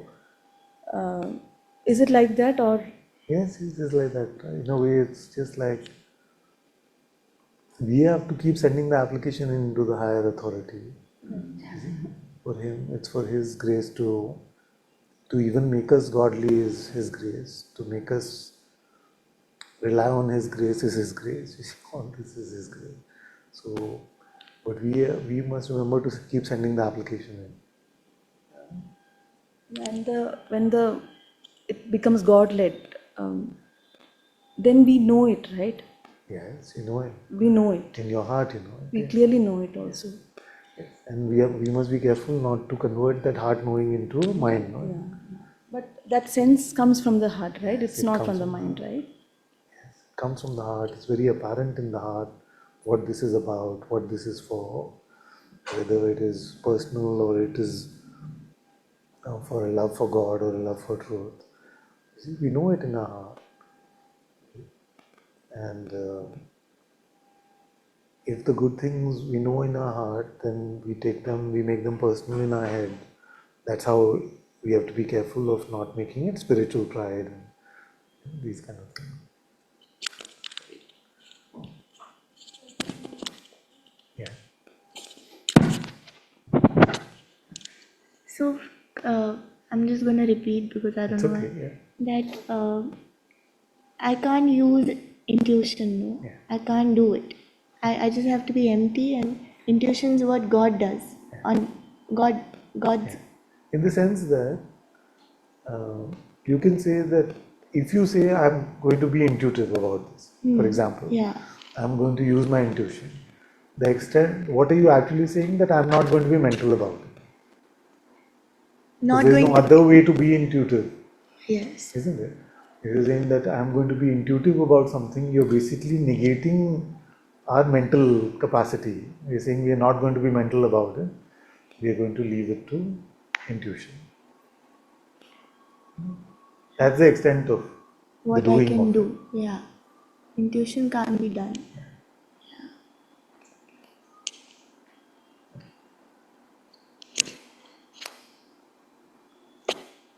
So it's auspicious that you hear a question which can only be answered truly intuitively. It's auspicious that the question takes hold. Is it? That for many, everybody may have heard the question, who am I? Pata karo main kaun hu? Find out who I am. Yeah, everybody says this, and everybody, like, even people who are not intuitive say, or not spiritual, say that they want to be authentic, they want to come from their true self, all of these things. But it's the mind converts even the question into something else. It's not really met truly that really I want to find out who I am. Really I want to find out who I am. Because it gives us some presumptions to rest on, saying, okay, now you are this body, now you have to figure out what your persona is like and be authentic to that persona. So it's already trapped you in the pretext. You see? So we've not truly met the question. So it is auspicious to come across a question like this. It is auspicious for that question to truly take hold in us. You see? For it truly to take a hold in us. It's auspicious to feel stuck without having the answer to that question. You see? Like the bug has caught you. Like the bug caught me here and I just like, but who am I? But who am I? So the bug is very auspicious in that way. Because that gives you the fire to not be mental about it, the fire to go deeper and deeper. Uh, Deeper and deeper meaning that we allow ourselves to just the question to marinate within our heart, and it is auspicious to have that faith saying that this is my only recourse, this is my only refuge, and my answers will only come from there. So much grace has to happen for us to become intuitive. Father, even prayer is intuitive, no? Like I can't do even if, like, I can only do the words of the prayer, but true prayer is also sounding exactly like I've only encountered it without me doing. I could be praying the whole day, but I can't do it. So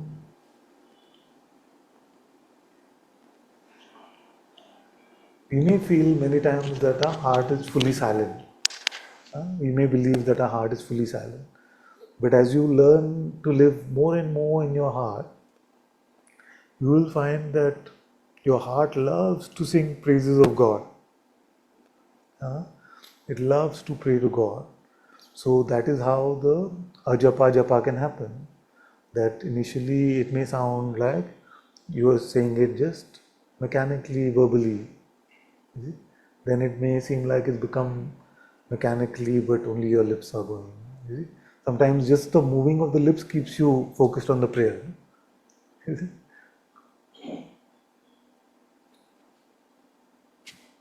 Like that. You don't have to necessarily say the word, so you can just keep moving your lips. Then it's just like a mental process. You bring your attention to these thoughts. Like that you can palpably bring these thoughts into your attention. That is true chant. Then the prayer drops into your heart. It's just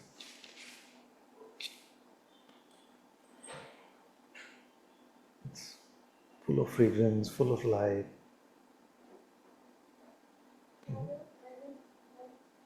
Prayer drops into our heart.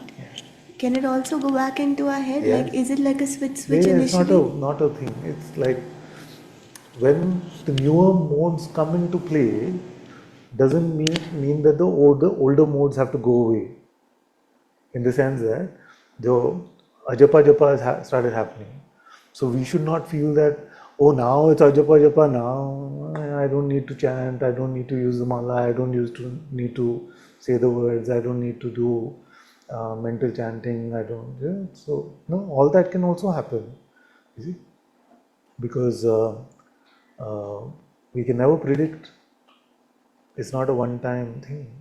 It may be completely, and it happens here also, that praying so deeply from within my heart, this is praying so deeply from within my heart one night, and next morning I wake up and it's all dry. All dry. So what? You just have to start again. So you start praying, you go to God in full humility, in full devotion. Because you can never become, otherwise what will happen? We become proud, no? Oh, look at these people using a mala, look at these people saying the prayer. Mine to happen from the heart. Okay? So God knows how to keep us in check. He knows very well. These ideas of finality, like, And we must never, like, this is a beautiful process, but we can never say, oh, this one is not a worthwhile disciple because he's using a mala or she's using a mala. This one is not a advanced disciple because they are praying using their mouth. You see? We can never say that. Anything that anyone is doing for God is the highest already. So we must never benchmark ourselves also. Like all this that I'm saying is not meant to make you believe that, oh, Father is at that level because his prayer comes from the heart and all that. I'm the most foolish. Sometimes I feel so disconnected that I feel out of oxygen. So I try to swim to his dwelling within my heart. So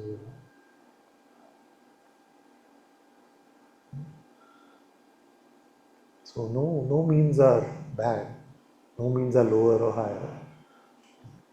I'm just introducing the beauty of how it can unfold deeper and deeper. can I say one more thing? That you said you swim back. I don't know why I'm going on No, talking. it's okay. You said you swim back to your heart, so you become empty of whatever is keeping you dry, Empty, inquiry, love, devotion, chanting, and whatever. whatever comes. Yeah, कुछ भी करके वापस जाना है. yeah, I hear you. Okay.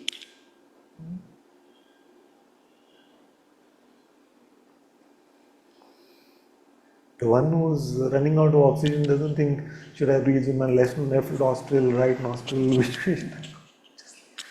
Give me the air, give me his love.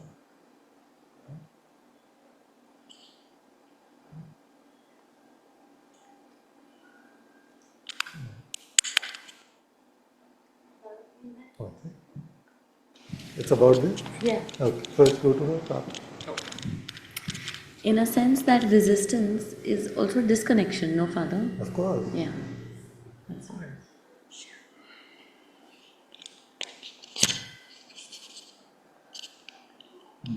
When you say don't get out of bed, no, until the presence is there, I've been doing it like till some sensation becomes evident.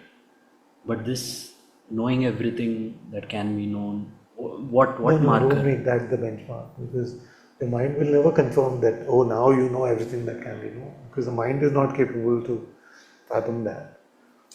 So just give up a sense that God is there. Deeper sense than a mental conclusion. Something unusual that I can't explain that much, and that holiness kind of The holiness, something. yeah, feels pristine. That's good. That's good enough. Keep diving deeper and deeper like that. See, sometimes it's just like a perfume of his love, of his presence. It's just like a perfume. So just like I've said this before, no? Just like a dog who's caught the scent, no? You must doggedly follow that perfume till it leads us to its source. This is how to follow it doggedly. Just don't leave it. Don't leave it. Then you see that this way of living is so different from how we used to live. And a moment of coming back into that way of life can feel like such a deep disconnection that you want to rush back home. That's why it is said, no? Buddham Sharanam Gacchami. Dhammam sharanam gacchami, Sangam sharanam gacchami. Whatever gives you the refuge. What is the refuge? This is the refuge. The true Buddha within is the refuge.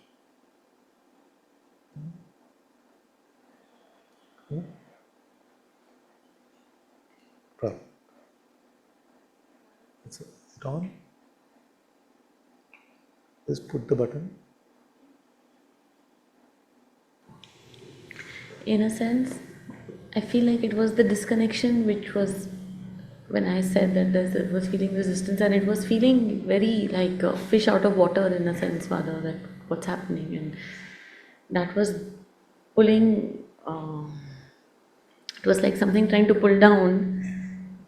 You see what I'm saying, Father? Yeah. Thank you. Sometimes it's as you are immersing more and more in His love, in His life, then Maya also adds up with everything. Thank you, Father. It was feeling so like I was struggling with oxygen and something was just pulling down, Father. Thank you for saying that disconnection. It just resonated with what was happening. Thank you.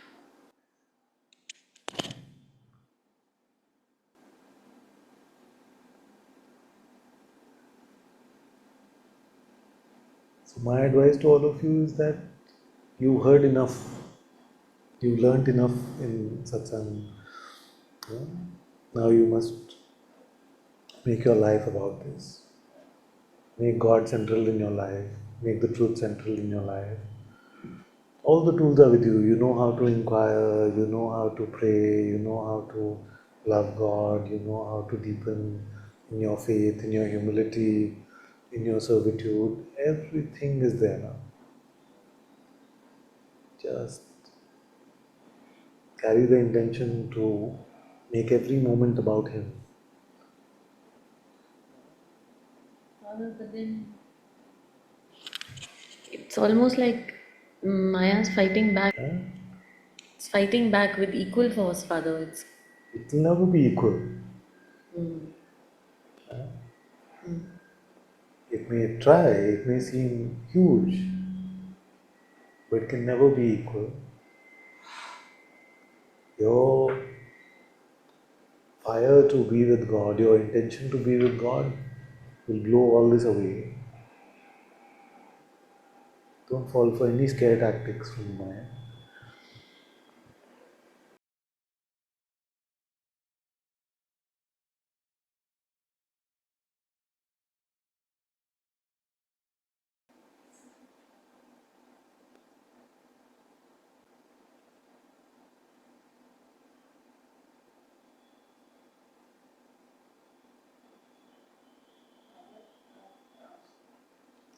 Some days I've been,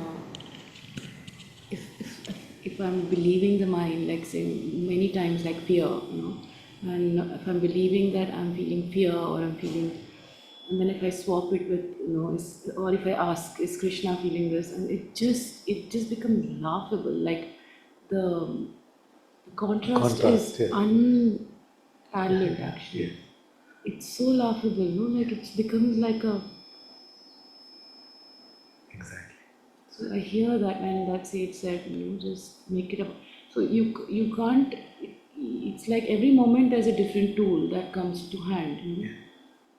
But this really just this Your swap I spiritual with arsenal God. is full now. Your spiritual arsenal is full. You just have to turn to it. The right weapon will pop out just when you need it. Father, but So even just I have to. notice that the mind itself can use this now. It can become Of like a course. spiritual armory in my head Yeah. So it and becomes a create spiritual fear. encyclopedia in your Yeah, head. and it'll keep popping different. And then it becomes pride and all the Ravana tendencies will Here happen. it is more like fear, not pride. Like you just use this, and you have to trust. Sometimes you just have no. You don't want to use anything. It's very tricky.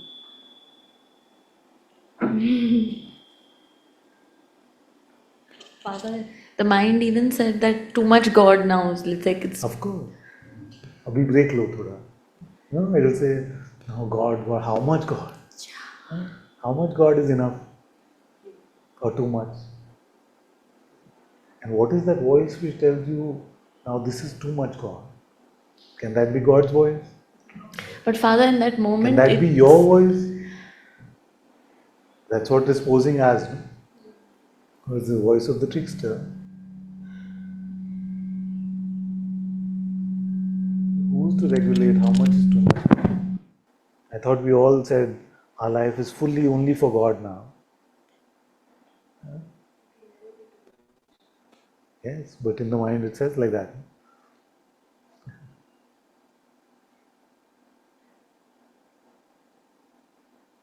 Like after a long satsang, it may happen for many of us. Just, okay now. Like this child is telling, Meera used to say, after satsang, I just want to take a break from all of this. The mind says, no, now that was his time, I let you go, now it's my time.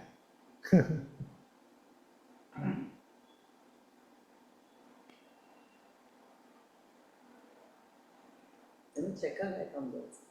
Of course. Even Jesus just said, no, the more you honor me, the more I'll bless you. And that mind will be free. You don't honor him. You never get blessed. What does it mean to honor him? Just words which will catch hold of. I'll poke you with it like a check it out. You're worthless. So, the infant Jesus church, is a beautiful place. Small church, very beautiful, but there's a lot of faith people have in that church. So, especially because it is said that if you go for 8 Thursdays or some 10 Thursdays, whatever you wish you will get. So it became really popular. No? So it was very close to the health center I used to run for these children. So there was a time where coming from a fair amount of affluence in my life, I was left with just 18 rupees in my bank account. And then what happened is very stupid. This is before I met Guruji and all that. And maybe a little less stupid now than I was then. But so then I saw a pen and I started crying because I had this stupid habit of buying these expensive Sheffer pens and fountain pen. My handwriting was always terrible, but it used to be like it had become a thing for me. So I had 18 rupees in the bank account. So I looked at this Sheffer pen, and I was in the health center then, and I just started crying, saying, "See my state now. I can't even buy a pen for myself." Okay? Like that, I started crying, and this lamentation, I went and sat in so the health center was very close to the Infant Jesus Church, so I went in that church and I sat and cried. In those days, you would send these SMS texts, not WhatsApp or things. So Garima called, she's saying, "Where are you?" I said, "I'm at Infant Jesus Church." I remember it very clearly. So that is one time I remember going there. Then there was another time where a friend, two friends from A Course in Miracles came to visit Bangalore. Regina Dawn Akers and another friend whose name I've forgotten. So we went out for dinner, and these two had some wine and things also. And so then in the night, I don't know, it was a festival or something. So I said, "Where would you like to go?" So they said, "Okay, I want to see you in church." I said, "I'll take you to my favorite church, Infant Jesus Church." So so this guy heard the name of the church and he just like, "Only in India is it possible, only in India is it possible." And he had had a few wines. So I said, "What do you mean? What are you trying to say, only in India is it possible?"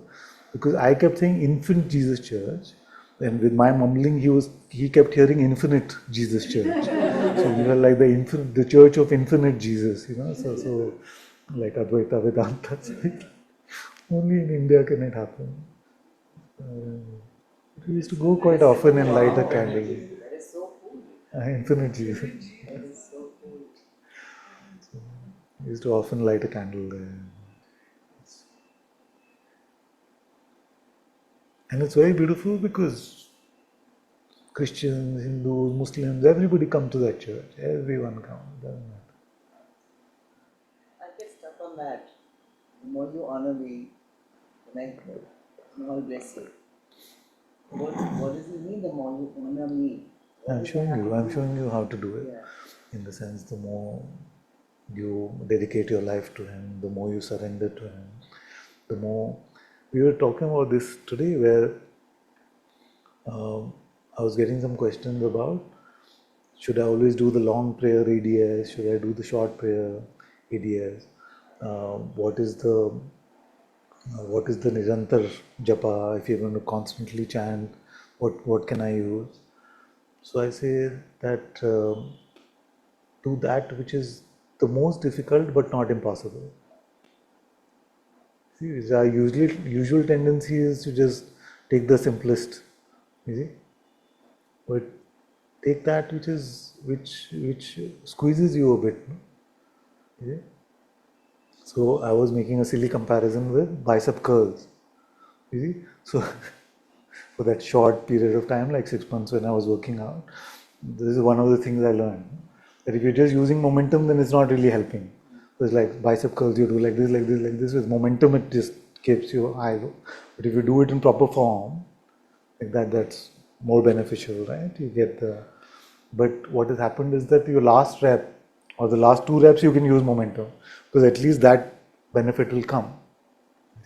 So there are times in our life where we may be deeply engaged in some work, some accounting may be happening, or some work meeting may be happening, and to do the full ADS prayer with full heart may seem like it's difficult, because the attention is not available to us.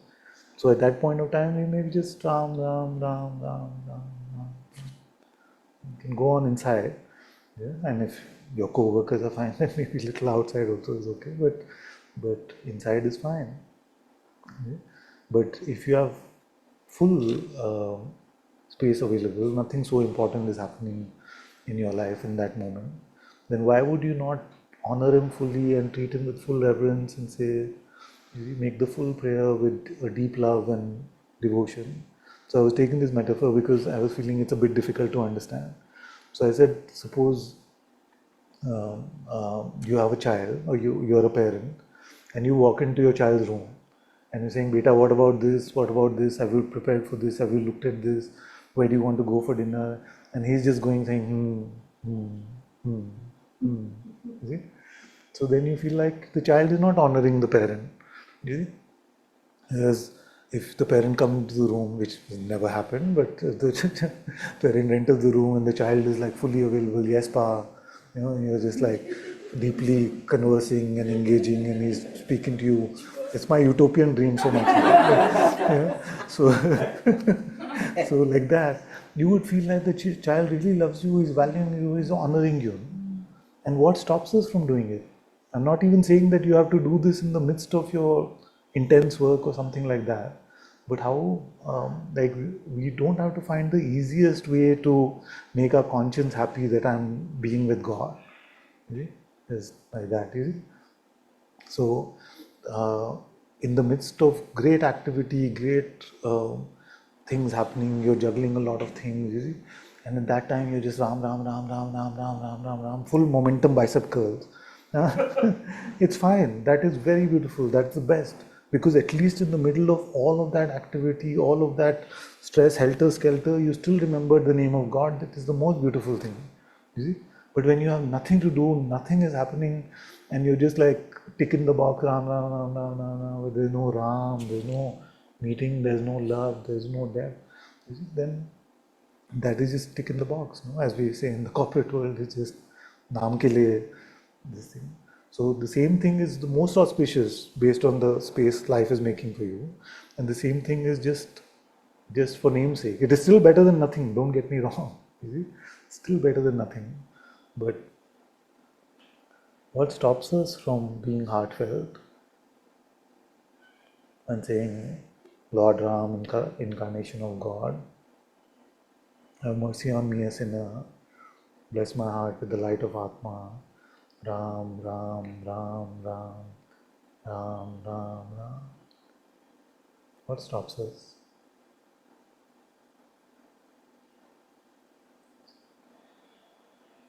So I felt the best way to put this across is to say the most difficult but not impossible. But we should not, because we should not make it that difficult for ourselves that we don't do it only. Yeah. So if the Ram, Ram, Ram, Ram, okay. If you're running meeting to meeting, things are happening, fires burning, people resigning, you doing all of that, and you're just Ram, Ram, Ram, Ram, Ram, then that's fine, it's beautiful. You're getting the sense of what I'm saying. Because remember, he knows everything. It's not a mechanical process. Ki, Acha, I said a million Rams and that's good. He knows everything. He knows your intention. He's looking at your intention more than anything at all. Sometimes your children come and they tell you, I really love you a lot. And you're like, okay, what do you want? You know? And sometimes they come and tell you, I really love you a lot, and you start melting in your heart and you're, I love you a lot. What is the difference? Because the first you saw, you sensed, something. And the second, you know it's coming from their heart. Yeah. So if we can tell as stupid human people, can God not tell? When somebody is doing it just for namesake, and somebody is doing it deep, full-heartedly, God can tell. This is from this, in the spirit of parental love, I'm saying, not like an oppressive thing. God is not being oppressive in that way. Oh, you didn't love me enough. You didn't honor me enough. And sometimes the statements you read like that can seem a bit strange like that. But that's where, you see, the more deeply, from full-heartedly read it like that, the more full-hearted you're being about it, the more you will feel connected to him, to his life.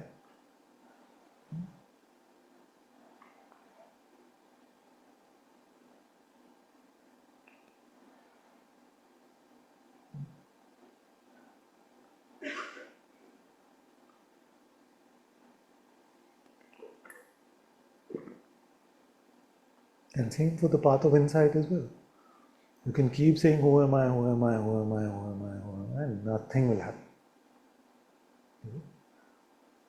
But one who am I with full sincerity, but who am I, is explosive.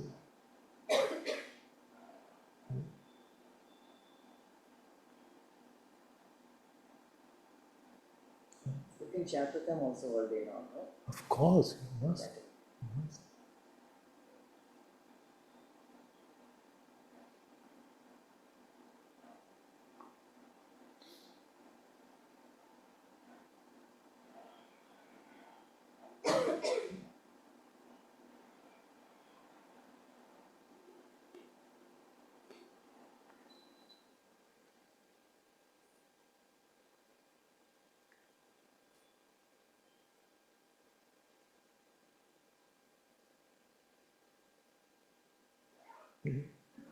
Life is pulling you all over the place.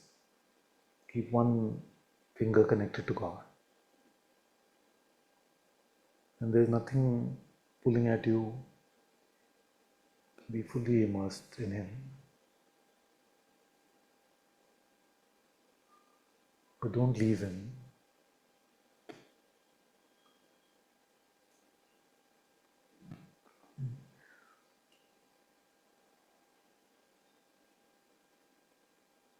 So Hanuman Podarji, he said something else very beautiful. He said, भगवान का काम सिर्फ पकड़ना है, छोड़ना तो उनको आता ही नहीं है.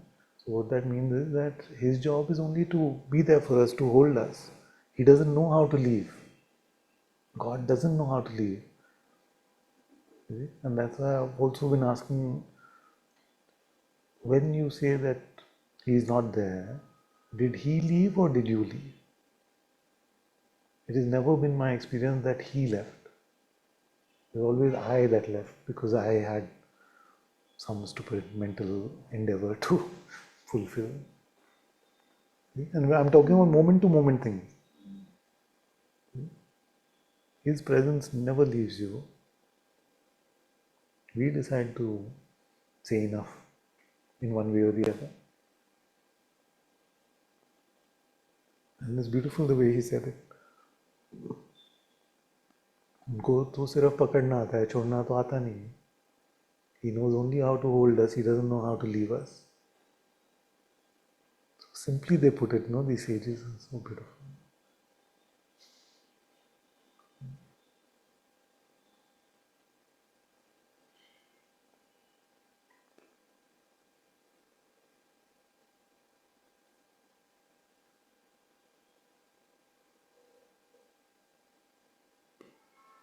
So I want any one of you to ever make a report to me saying, I was fully there, his presence was there, and then it left.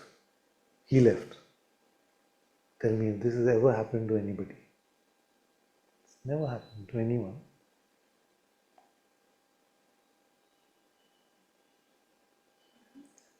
Right?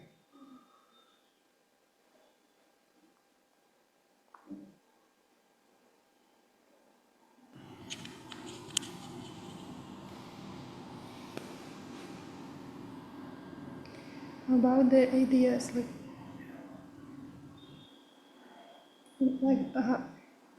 sometimes it feels much more true to say just God, Much or more? to say just short version, just God, or only Holy Spirit or Christ. Not because it is easier, but it is more true. It's like Good. it gets more than like to repeat the same word. That's good. That's good. That's an important point. Thank you for bringing that. So, what I spoke about earlier was just and a letting go of a lazy spirituality. But there will be times where aspects of the prayer, like the arrow mantra at the end, may seem just coming from your heart, just seeming so alive. And in those times, that is completely fine. But we have to be true to ourselves in that way. So the way you said it, I can tell it's coming from a true place.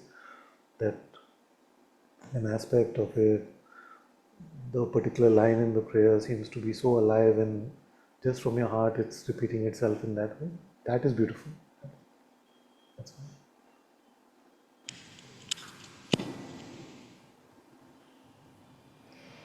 Because the question comes like how important is like to repeat the same, how important is to keep the same. So unless you can tell that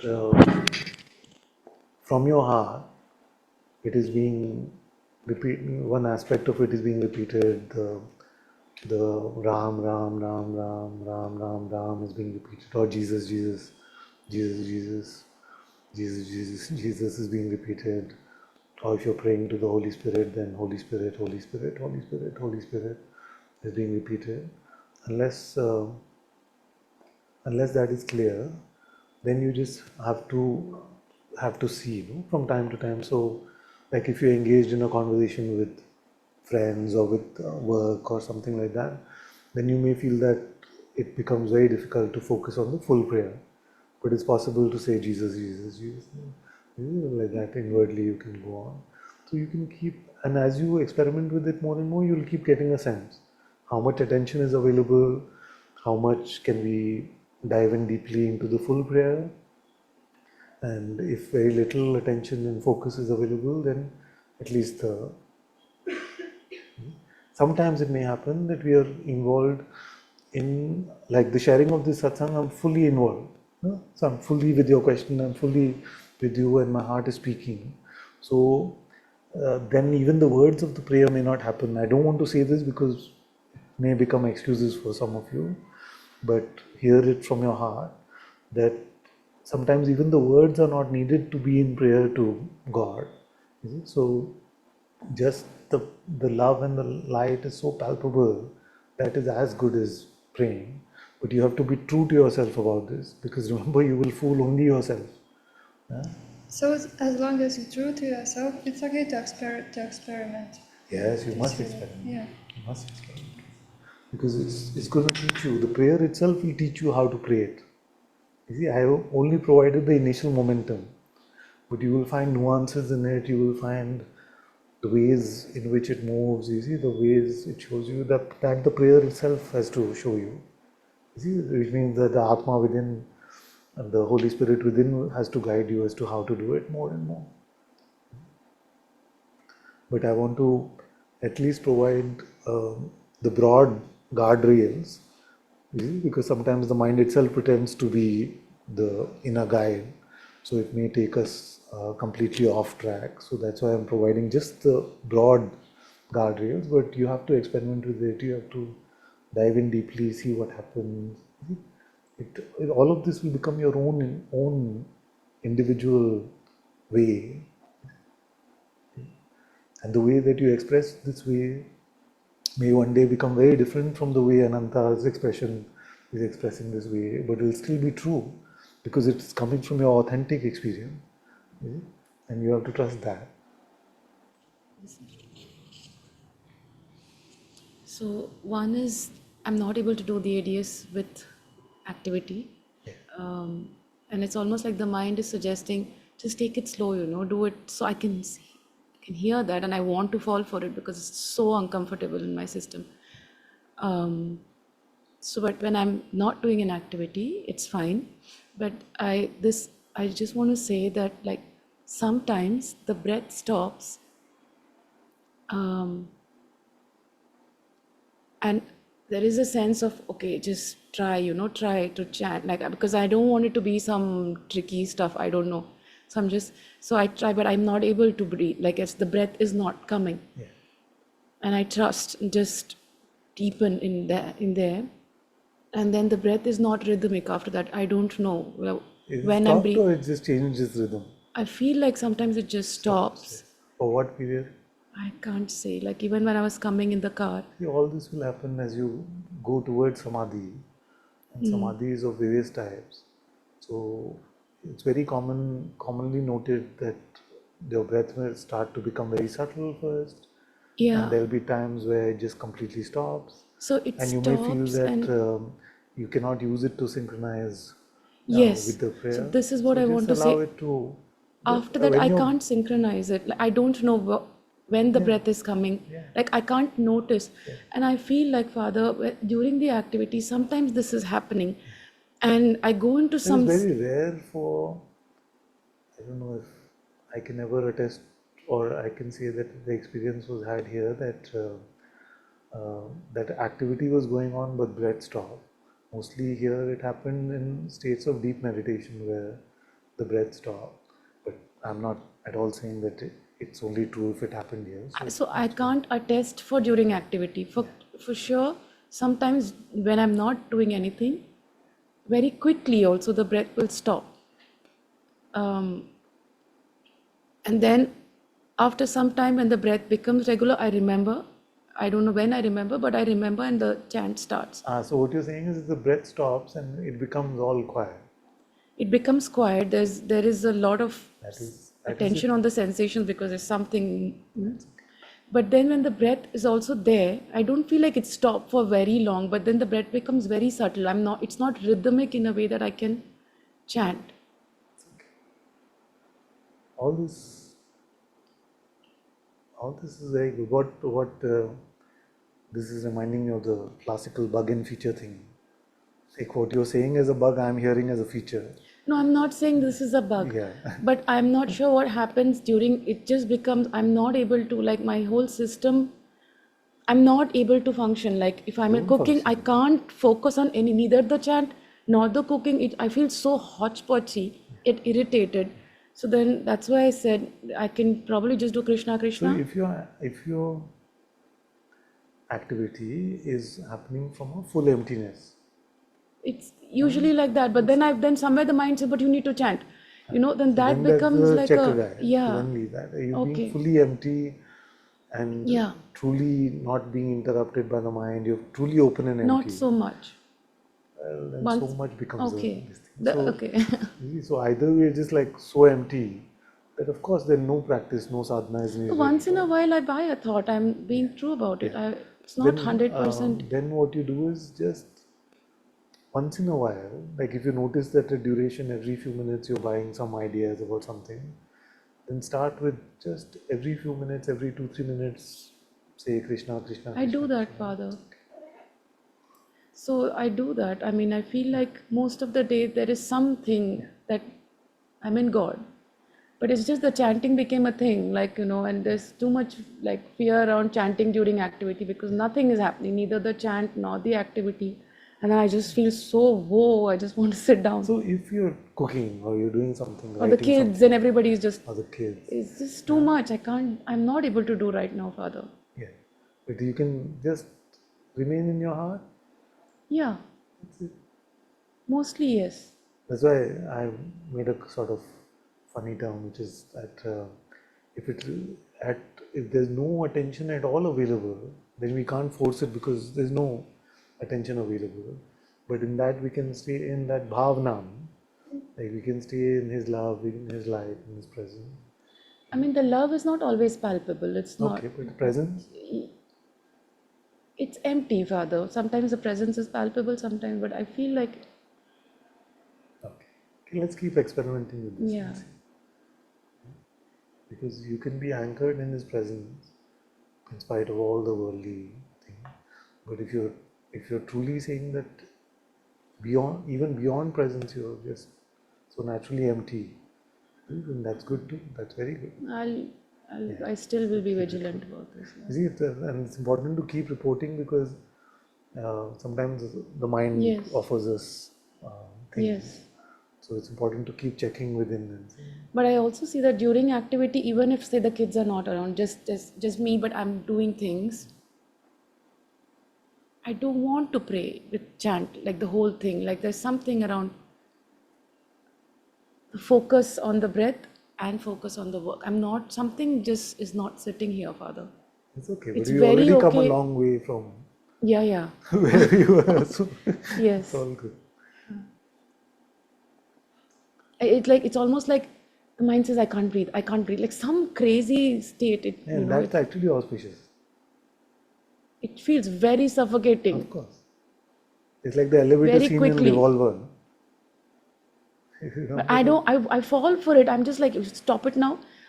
Stop it, like you'll die. Like literally you feel, and that's during work, when you're with the kid. It feels very uncomfortable, Father. But when I'm not doing anything and I don't breathe, and if it says you can't breathe, I'm able to just, okay, it's fine. as long as we're moving forward, it's good. It's all good. From where I started, yes.